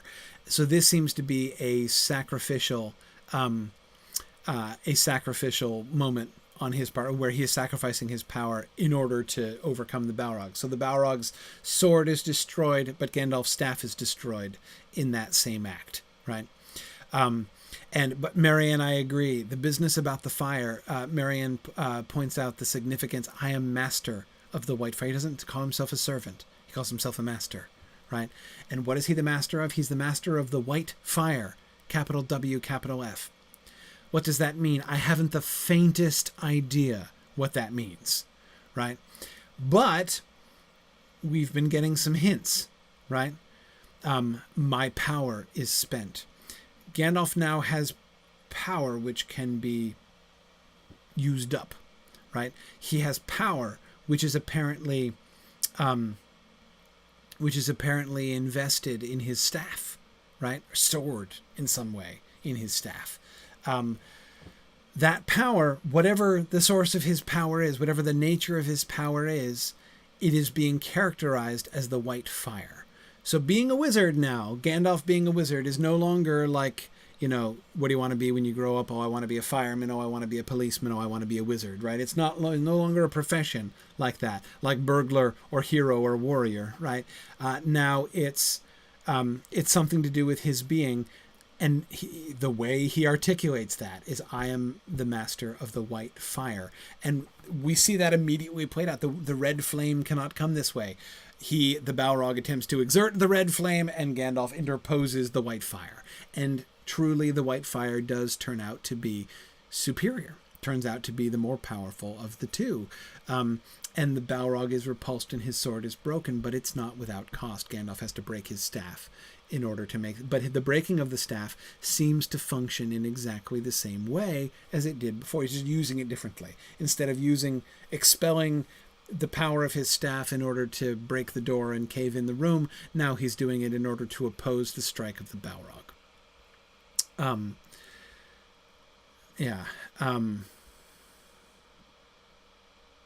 Good.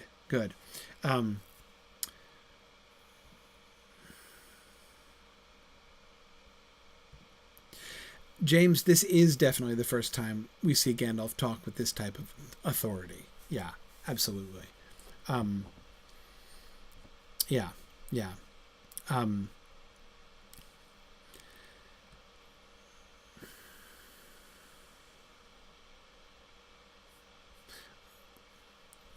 After this, things fall slightly into anticlimax, right?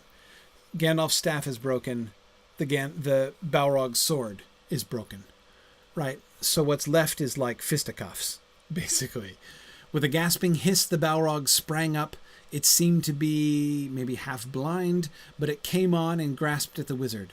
Glamdring shore off its empty right hand. Not quite fisticuffs, he still does have Glamdring, right? So he cuts its hand off. But in that instant, as he delivered the stroke, the Balrog struck with his whip. Remember how hard it is to read. Struck with its whip. The thongs lashed round the wizard's knees, and he staggered. Seizing Legolas's bow, remember Legolas has been shot through the shoulder, so he can't shoot. Gimli shot, but the arrow fell, something or other. Trotter sprang back along the bridge with his sword, but at that moment a great troll came up from the other side and leaped on the bridge. There was a terrible crack and the bridge broke. All the western end fell. With a terrible cry, the troll fell after it, and the Balrog tumbled sideways with a yell and fell into the chasm. Before Trotter could reach the wizard, the bridge broke before his feet, and with a great cry, Gandalf fell into the darkness. So the breaking of the bridge is like an accident. Right, it's just this big old troll breaks the bridge. Gandalf's opposition of the Balrog is force against force. Right, you come at me with your red fire sword, I oppose you with my shield of white fire. Right, breaking my staff in order to do that really effectively. Yeah. Oh, so yeah. Just a quick note there, Peregrine on the Twitch chat. Yeah. We're talking about the early drafts. This is the Treason of Isengard we're discussing, so that's why he's Trotter, not Strider. Okay. So yeah. It's a very physical altercation, right? After we have the fire versus fire, now it's just hand to hand. Right. Well, of course, the hand-to-hand doesn't go so well when one of them has a sword and the other doesn't anymore, and he cuts off one of his hands. But it's still a physical struggle, and then they just like topple over when a completely separate third party breaks the bridge. Right. This makes, of course, Gandalf's fall less specifically sacrificial.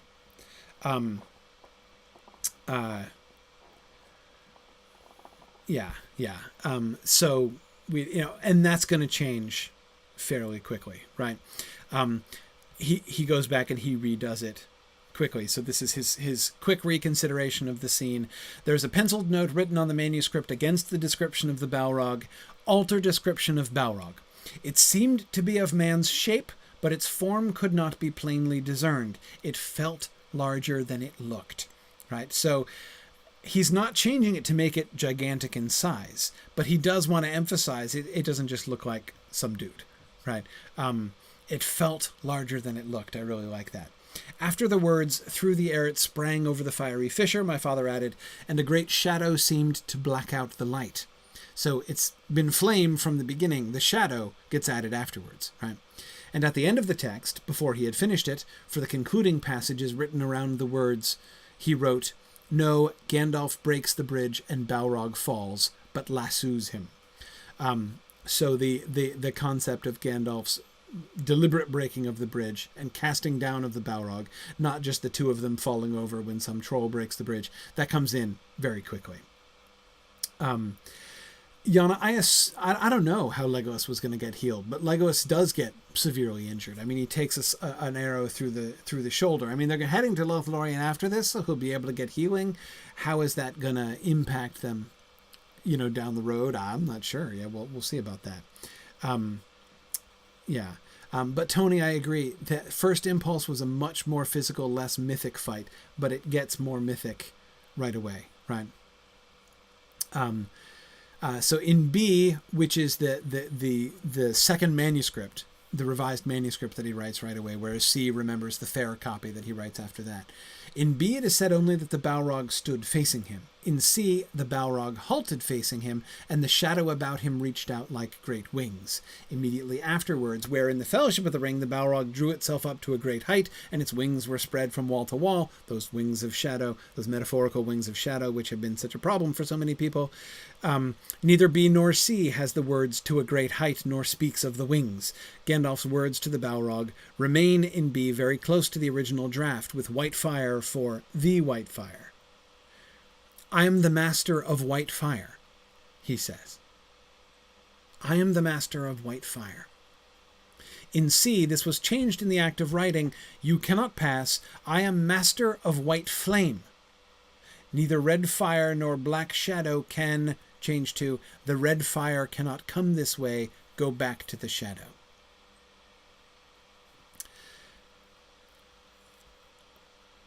I am the master of white flame. Suggests I don't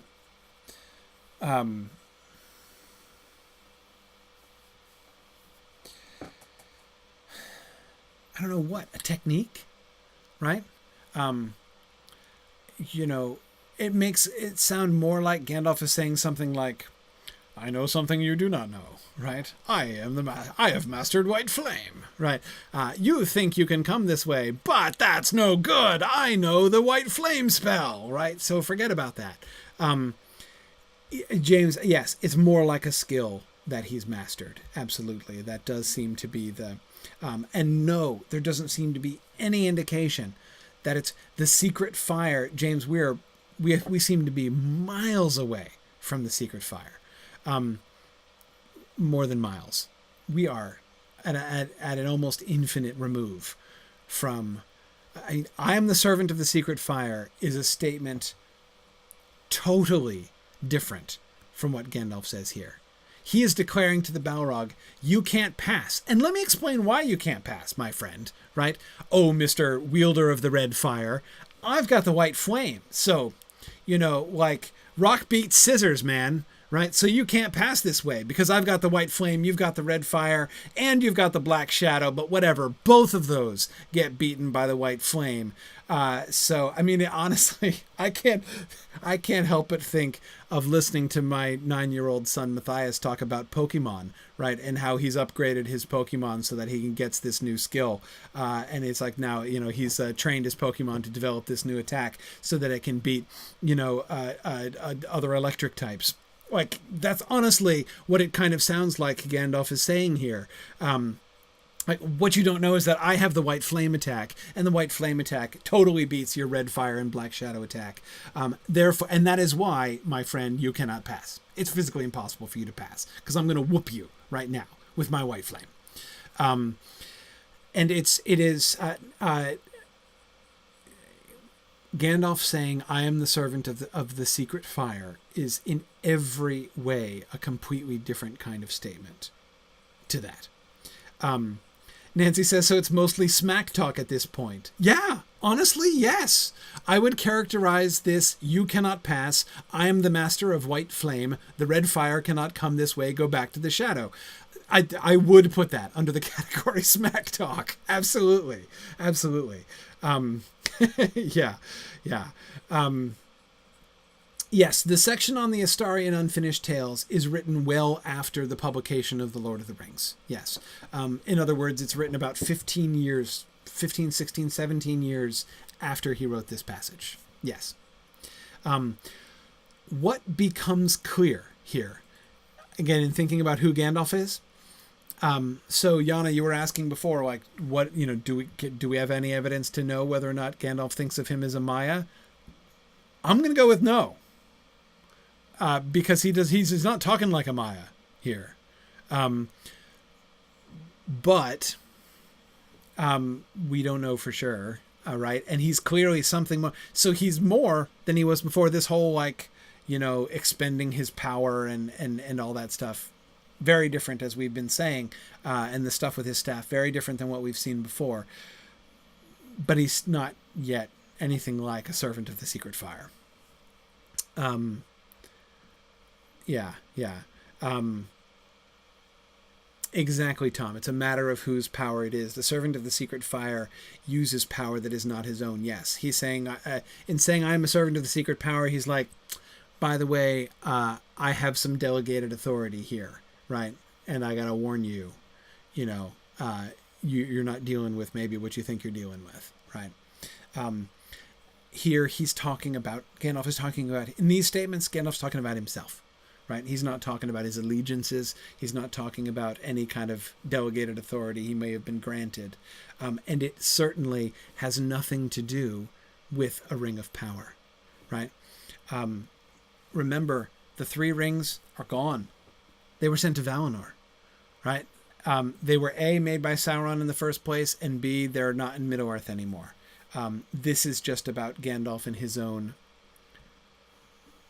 upgrading, right?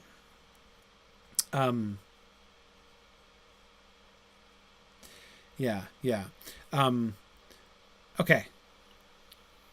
Let's keep going. So now we move into the post-Balrog era, right? And we sit down to one of my favorite things. I love the plot outlines. The plot outlines are my favorite part by far of the whole history of the Lord of the Rings thing. And I have a problem.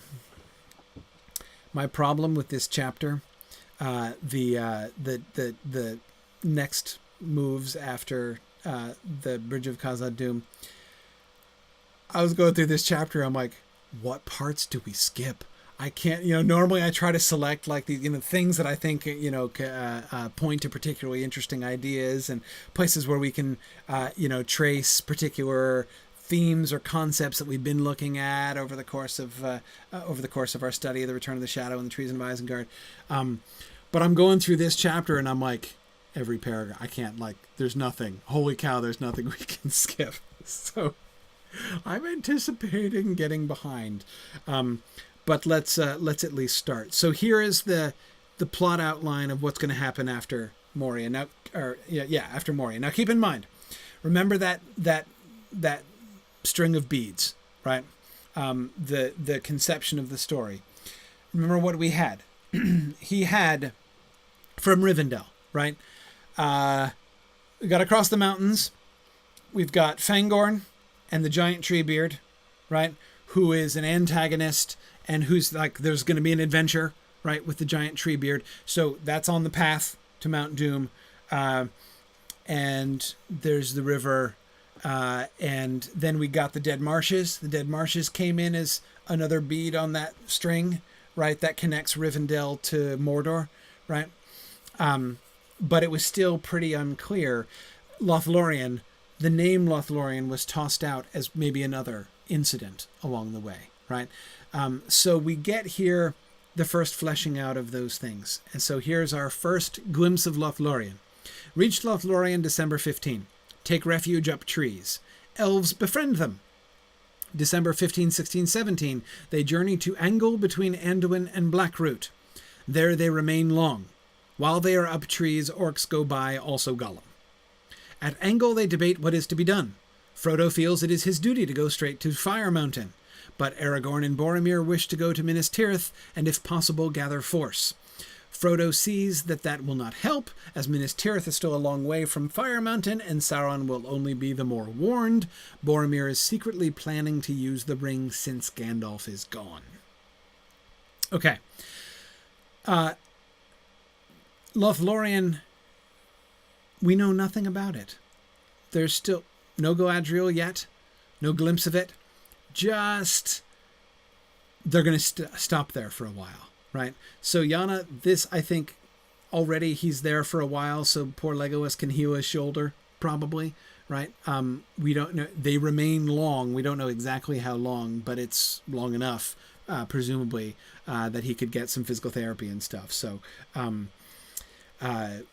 yeah, so Brian, I agree. The impulse seems to be, okay, so what is that thing? That name Lothlorien that came floating out before, and we were talking about it, right, when it first came up with the dream thing. Is there a, some kind of other fairy, eerie elf wood thing that's going on here? Maybe, but it doesn't even sound like an adventure in the sense of like a thing to be overcome by them anymore. It's just a stop, right?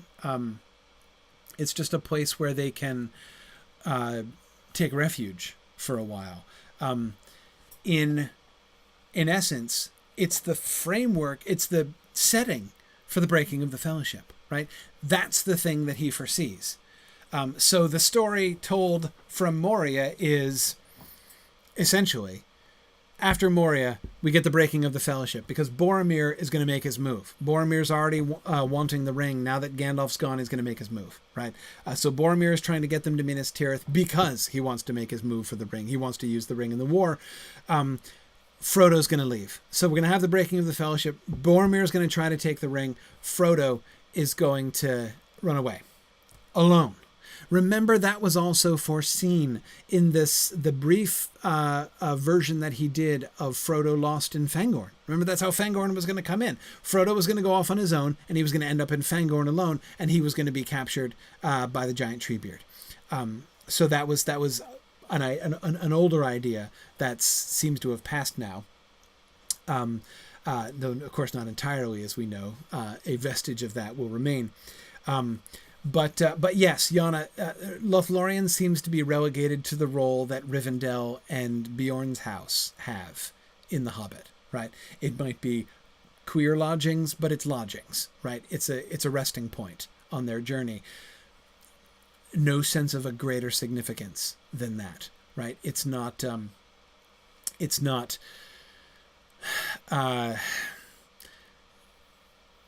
They receive no gifts or special blessings there.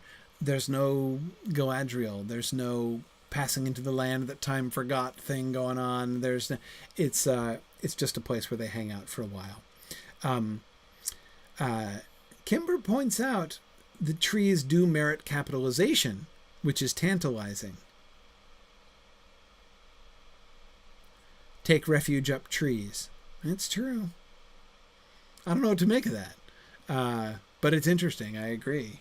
I hadn't been thinking about that. He capitalizes things so often that I'm not always sure it means an enormous amount, but maybe it does. Maybe it does. Okay. So breaking the fellowship, Frodo's going to leave and then he's going to be rejoined with Sam, right? So we're going to get that in a second. Yeah. Brian says the trees seem more important to Lorien than the elves. Yeah, possibly so, right? The elves, the only thing the elves do is befriend them, right? In other words, give them a place to hang out and enable them to stay there safely and recover or something. Yeah, okay. Boromir, so then we get the working out in more detail of the breaking of the fellowship. Boromir takes Frodo apart and talks to him, begs to see Ring again. Evil enters into his heart and he tries to daunt Frodo and then to take it by force. Frodo is obligated to slip it on to escape him. What does he see then?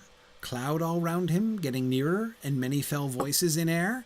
Really interesting question, isn't it?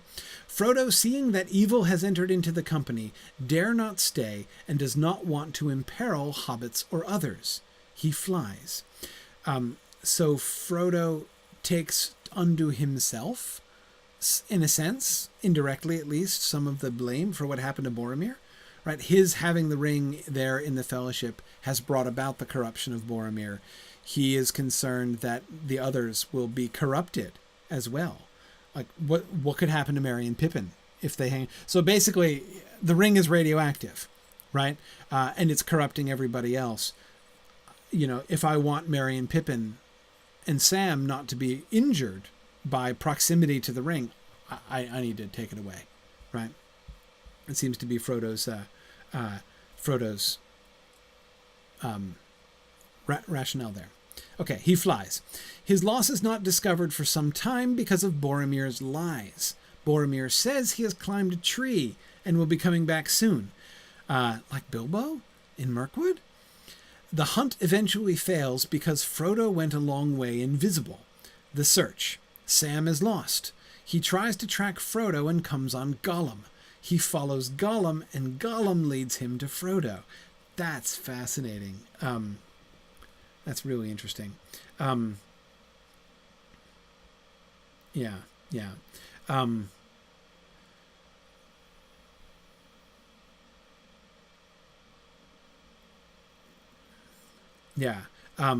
And yeah, Brandon, great observation. Easy to, in everything else going on, easy to overlook that. Boromir lives, right? That's kind of a big deal, right? Boromir doesn't die. That's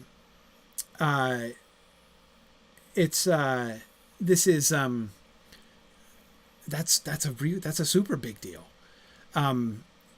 What's going to happen to Boromir? What is Boromir's future? I don't know, right? And Nancy, exactly as you point out, not only does he live, but he doesn't repent, and he goes around causing problems. He's lying to folks, right? Evil Boromir. Exactly, Nadia. We get to, it looks like we're going to have to live with a corrupted Boromir.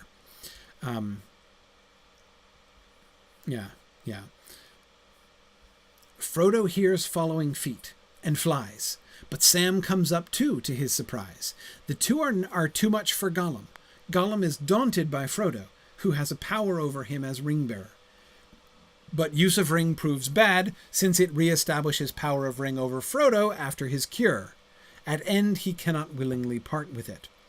Gollum pleads for forgiveness and feigns reform.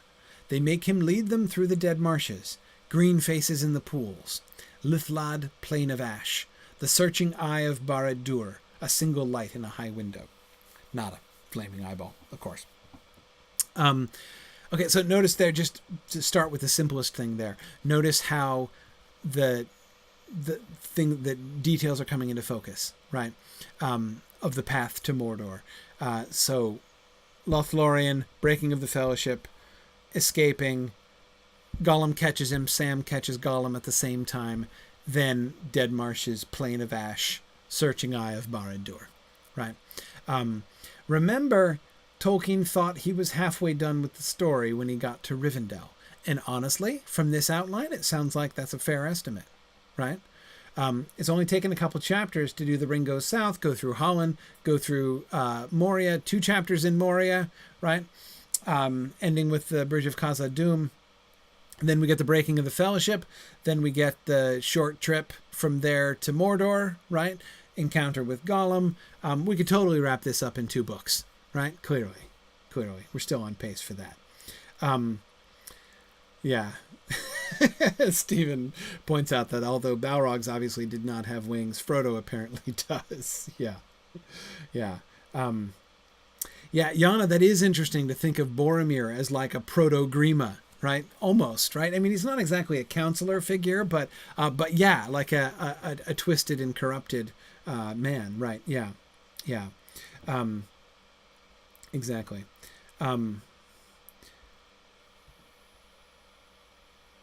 And by the way, I love this scene, right? We don't get this scene in the books, but this is another thing that I almost wish that we did get. I wouldn't trade it. I mean, I wouldn't trade the scene where Sam catches up with Frodo and the two of them leave together. I wouldn't trade that for this scene, so I'm fine with it. But I love this idea of Frodo being alone, realizing he's being pursued, trying to escape from Gollum. Gollum comes up and catches him, and it looks like, you know, Frodo's in for it. But then Sam comes up behind him and comes, you know, having followed Gollum, tracked Gollum, who is tracking Frodo. I kind of like that. Again, I wouldn't trade the scene at the shores of Parthgalen for it, but I still kind of like it. Okay. But the business with the ring, right? The business with the ring is really cool. So first of all, notice the first crucial word that we get. The first crucial word is daunted. And that's Tolkien, seems to be Tolkien's emphasis there. Gollum is daunted by Frodo. And you notice the significance of that word? Because we just got it.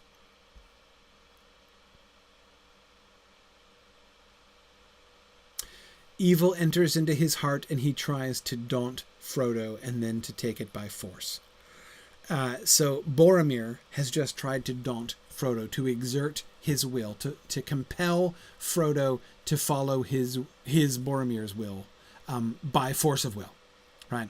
I'm going to try to intimidate you into doing what I want you to do.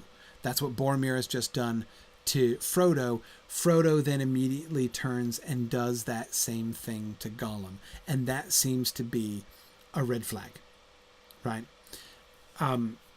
His choice to do that, Frodo's choice to do that, is a mistake. How can Frodo daunt Gollum? Frodo has a power over him as ring bearer. And yeah, this is really, really fascinating, right? Notice what we learn about the nature of the ring, and this moment is a bigger moment in Tolkien's mind the first time through than it sounds like it is in the published text, right? It's not necessarily that this is the point of no return for Frodo, but it's pretty strong. Use of ring proves bad, since it reestablishes power of ring over Frodo after his cure. At end, he cannot willingly part with it. So had Frodo not done this, had he not used the ring in this way, by using because he's using the power of the ring, right? Just by setting out to daunt Gollum, using the ring as a weapon, essentially, he is using the ring, right? That's the phrase but use of ring, right? He's using the ring to daunt Gollum, and therefore he himself, Frodo, falls under the power of the ring.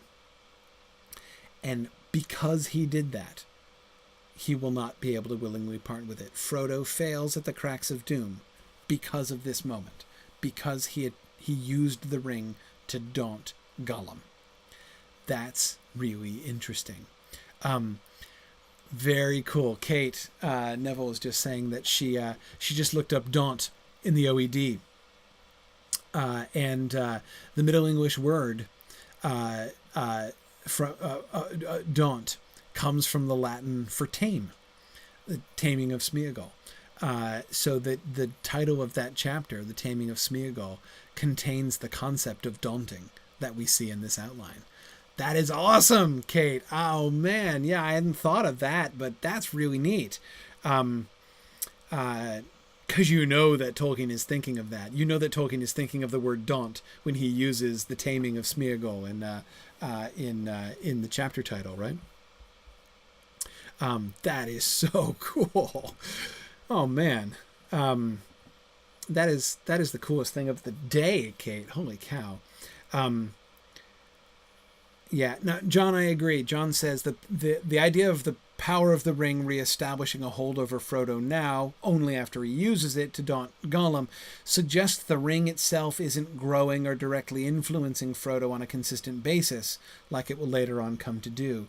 I agree. And I agree with your suggestion there, Jar, your conclusion there, that the ring is not yet as powerful as it will later on become.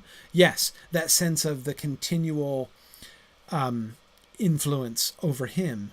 Now, we got an implication of that, John, right? With the whole, like, the corruption of the ring, like it's already done in Boromir, could do in everybody else. So that sense of, like, the ring is radioactive and it's going to corrupt people, you know, morally radioactive, right? It's going to corrupt people the longer they stay around it. That concept is still there, not yet applied to Frodo himself, clearly. So the idea is there, but I agree with you. The emphasis here is that it's not a Frodo is gradually coming more and more under the power of the ring concept. It's he wasn't under the power of the ring, but now he is, right? Because he's crossed this line. And that is very different. Yeah.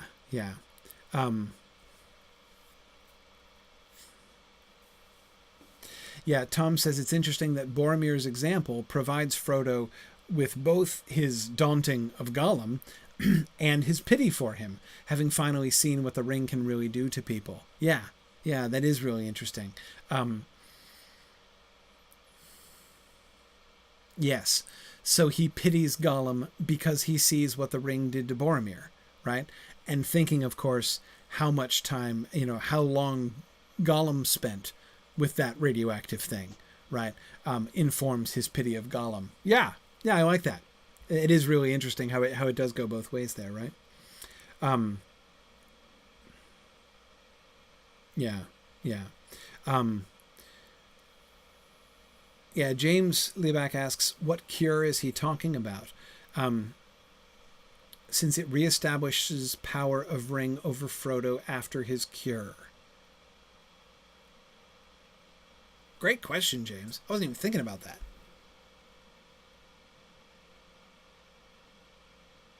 Well, what can it be referring to? It's got to be referring to his cure in Rivendell, right? It's the only time he's been needing curing, right? Is from his wound and the, sort of magical / spiritual consequences thereof, right? Before. It's got to be his curing in Rivendell. I can't think of anything else it could be referring to. But this tells us something really interesting about that, right? At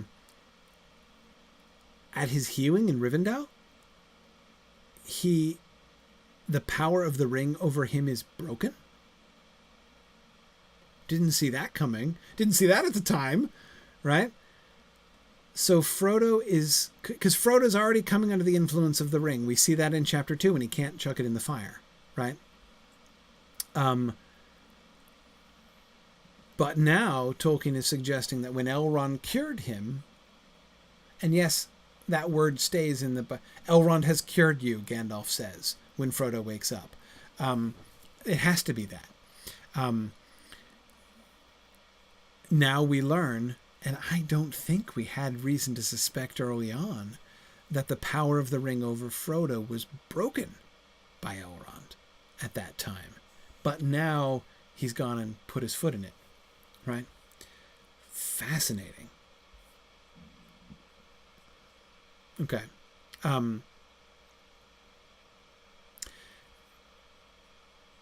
Kate, you're right. Oh man, Kate, you're on fire tonight. Kate, Neville just pointed out that was the last time he's used it. He hasn't put on the ring since Weathertop. Until he escapes from Boromir. Yeah, that's true. It's true.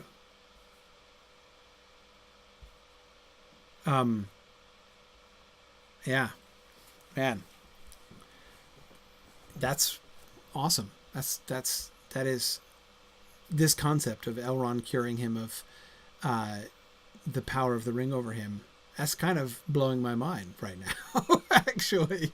Thanks, James, for pointing it out. I was skipping right over that. I was so focused on the, in the end, he cannot willingly part with it. This moment as being that point of no return for Frodo that I was totally overlooking that. All right. I'm going to give up the fight soon. I'll stop before the Sam stuff. The Gap of Gorgoroth, not far from Fire Mountain. Oh, by the way, I had never even planned to get all the way through this chapter. I knew that was not happening. I was trying to get through the Cracks of Doom stuff, so we'll get pretty close. The Gap of Gorgoroth, not far from Fire Mountain. There are orc guard towers on either side of Gorgoroth. They see a host of evil led by black riders. Gollum betrays Frodo. He is beaten off, but escapes shrieking to the black riders. The black riders now have taken form of demonic eagles and fly before host, or take eagle-like vulture birds as steeds. I think that's fascinating that they're not going to actually, the consideration that the Nazgul actually change form into flying creatures, into demonic eagles. I love the demonic eagles. Because the real eagles are kind of angelic eagles, right? And so we're going to have demonic eagles to oppose against the angelic eagles. Exactly. They're like mocking Manway's heralds, Brandon. It works. I like it. But yeah, Nancy, I also am intrigued by the idea of them actually just transforming themselves into demon eagle form. Okay.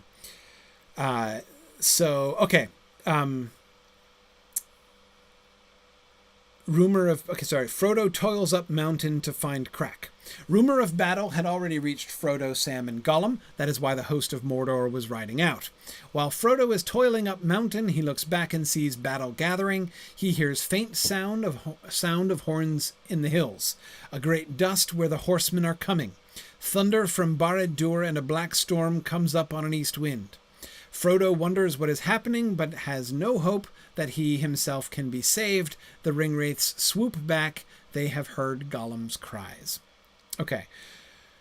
Notice how much simpler this is. Remember, one book, right? We've got Bag End to Rivendell, Rivendell to Mount Doom, right? And it would work. Everything is simpler. One pass into Mordor, guarded by orc towers, right? But we're going to make it through there somehow. There's going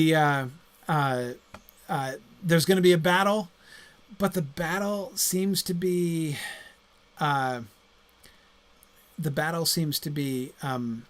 one single conflict, right? Obviously the whole, like the way that the War of the Ring plays out, we're still very, very far from that. He's going into Mordor. There's one path into Mordor. He's going into Mordor. There's a battle going on. I have no idea what the horsemen are. I think my theory is that those are good guys, because of the sound of horns in the hills. So he's going to hear the sound of horns in the hills and a great dust where the horsemen are coming. So the Black Riders are leading an evil army out of Mordor, right? We got that. Black Riders now have early on, right? A host of evil led by Black Riders, right? So we've got the army of Mordor, and then we've got the good guy. I mean, if there's a battle, there have to be the good guys there, right?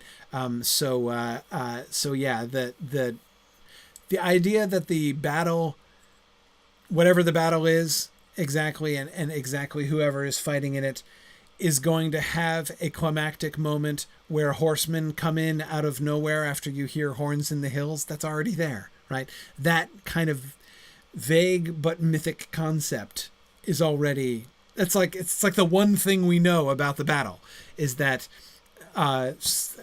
so whoever is opposing the armies of Sauron are going to be assisted by horsemen that come riding in after sounding horns in the hills, and it's going to be dramatic. That's all we know, right?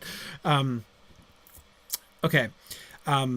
Thunder from Barad-dûr and a black storm comes up on an east wind. So yeah, and I agree with you. All those of you who are saying this is a precursor of the Ride of the Rohirrim, definitely, but yet not. Right? Like, don't be thinking about Rohan, because we're not there. We've had Rohan and we've had the Rohirrim, and they are the horse lords. So it is possible that he is in fact thinking of the Rohirrim already, but the details seem to be sufficiently vague. Does he have the idea that it's the Andorians who are fighting against him, and that the horse lords are going to come sweeping in from the hills? That seems quite possible, right? But honestly, this sounds to me less like the Battle of Pelennor Field than it sounds like the Battle of Celebrant. right? When the forces of Gondor were almost destroyed, and then Eorl the Young comes sweeping down and vanquishes the enemy. That's what it sounds like to me, actually. But in any case, it's the idea that the Rohirrim, whatever else happens, the Rohirrim are going to have horns, right? Because the horns blowing in the hills and the horsemen the rival, like that's the concept, right? That's the whole battle construction, and I love it. Okay, so Gollum's betrayal is a thing, right? But the betrayal is simply betrayal to the Nazgul. So Gollum betrays them. Gollum betrays Frodo means he tries to take the ring. It has to be, right? So he just attempts to seize the ring. You can tell because he's beaten off.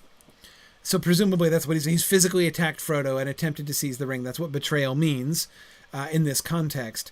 And after he gets beaten off, he runs to the Black Riders to betray Frodo to them, right? And they hear him.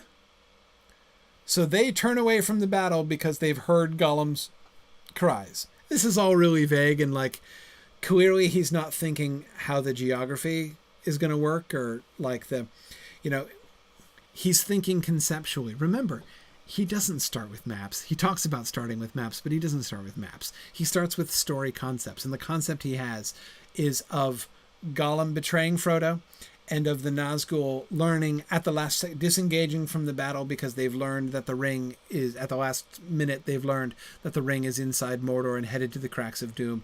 And so he's thinking, his first impulse is Gollum is the medium there. Gollum is the instrument that makes that happen. Orodruin, written above Mount Doom, has 3 great fissures, north, west, south, changed to west, south, and east, in its sides. They are very deep, and at an unguessable depth a glow of fire is seen. So the cracks of doom are originally cracks, literal cracks in the sides of the mountain. So there are these clefts in the sides of the mountain with fire down at the bottom, right? And so you literally chuck the ring into the crack of doom, right? And you can tell that they're cracks of doom because they are cracks in the side of Mount Doom. Okay, right. That seems tolerably clear. Okay, so where else are we going? Okay, every now and again, fire rolls out of Mountain's heart down the terrific channels, the cracks. The mountain towers above Frodo. He comes to a flat place on the mountainside where the fissure is full of fire, Sauron's well of fire. The vultures are coming. He cannot notice unconsciously, consciously, he's imitated the phrasing. The eagles are coming. The eagles are coming, except this time it's the vultures are coming, right? The vultures are coming. He cannot throw the ring in. The vultures are coming. All goes dark in his eyes and he falls to his knees. At that moment, Gollum comes up and wrestles with him and takes ring. Frodo falls flat. Okay. I agree, Brandon. Mount Doom is a much better name than Fire Mountain, which is what it was just referred to as before. Okay, so he cannot throw the ring in. Gollum comes up and takes it from him, and that's the end of Frodo's job, right? Frodo falls flat on his face, and that's the end of Frodo. Frodo's done his job, right? He's gotten the ring there, can't throw it in. He fails ultimately in his task, but now we still have to get the ring into the crack of doom. Here, perhaps Sam comes up, beats off a vulture, and hurls himself and Gollum into the gulf. Function for Sam. Is he to die? He said there is something I have to do before I die, changed to before the end.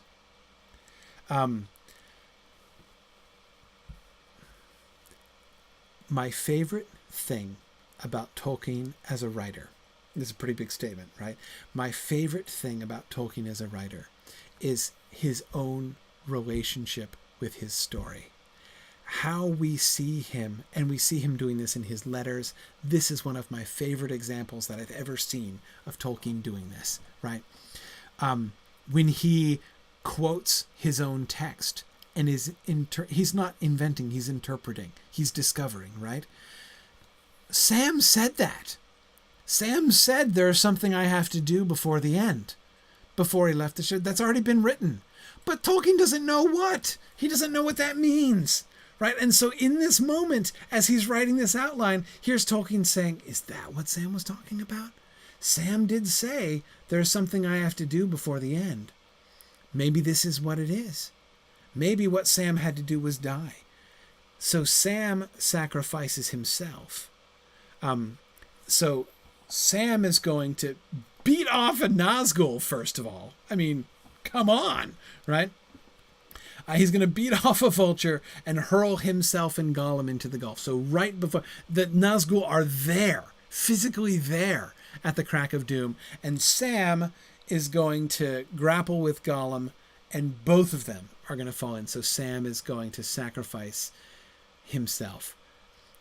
Unbelievable. That is incredible, right? I mean, oh boy, James, man, that would have been so sad, wouldn't it? And yes, Kimber points out how interesting is it at the same time that he's echoing the eagles are coming, the eagles are coming. At the climax of the battle, he has Frodo knocked unconscious, just like Bilbo was knocked unconscious in the Battle of Five Armies. Kimber, you're absolutely right. That's really cool. It's really interesting. I agree. It would have been super sad to see Sam die, but this is an end worthy of Sam. I agree. I think I feel exactly the same way about that. I would have cried bitter tears, Stephen, had this happened to Sam, but it would have been a death worthy of Sam. This would work. This would work really, really well. Oh my goodness. Oh, man. Yeah. And John, it builds on the sacrifice theme that we see starting with Gandalf. And John, doesn't that good? Cecilia was thinking the same thing, the parallel to Gandalf sacrificing himself in Moria. Cecilia, yeah, exactly. But notice, Christopher Tolkien's best guess based on the evidence is that this outline is written right now. Right after he's written the Bridge of Khazad-dûm, he writes this outline, right? So it's not just that this is recalling the Bridge of Khazad-dûm incident from way back then. In Tolkien's invention, these two events happen next to each other, right? He comes up with the events at the cracks of doom immediately after writing the Bridge of Khazad-dûm, right? So in that sense, I think we see that we already did see, John, as you were suggesting, the increasing tendency towards sacrifice in Gandalf, right? On the bridge, right, as he was revising that, and now we see that taking its next step forward in Sam here. There is a sense, of course, in which I think Tolkien's first impulse was right. That is to say, when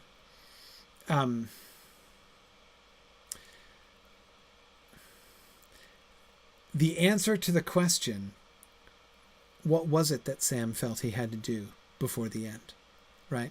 The answer to that question is more cleanly and clearly answered by the version where he dies than it is in the published text, right? It's not that there isn't an answer to that question in the published text. The role that he has to play is still an important one, and it still is, it's there and it's really good. But it's not the same kind of like, there is a task I must perform. If the task is, I've got to sacrifice myself so that the ring is thrown into the fire, that's a clearer, more definite, more well-defined answer to the question of what is Sam's role? Why, what was the thing he felt he had to do? I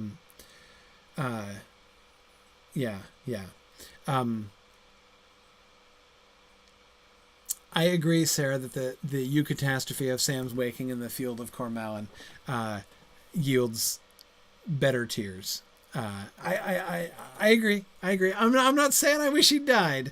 And yet Brianna is arguing against it too, that she doesn't like it. Brianna says, Sam becoming the destroyer of the ring would be a hero's death, but in the final version, Sam only beats the ring by refusing it and bearing Frodo instead of bearing the ring. Here it's like Sam didn't rise above the ring, but that's all hindsight. I agree. We don't get the same thing. And now notice it's right after this that he speculates about Sam and the ring. The whole idea of Sam taking the ring, bearing the ring at all temporarily, is an idea that comes in immediately after this paragraph, right? So, Brianna, that's exactly where Tolkien's mind goes right away after this. Yeah.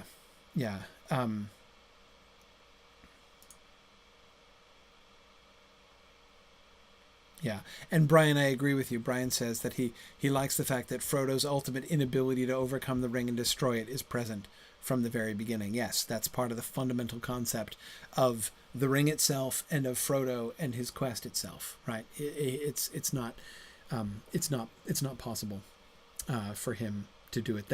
That was never going to happen. Frodo was never going to be able to throw the ring into the fire. That in any case is clear from the beginning. Notice, Brian, of course, it's foreshadowed in chapter 2, right? When he can't cast it into his fireplace, right? Hobbits who can't cast rings into bitty fireplaces in their parlor are unlikely to be able to cast it into the crack of doom, right? So the foreshadowing of that moment is clear from the beginning.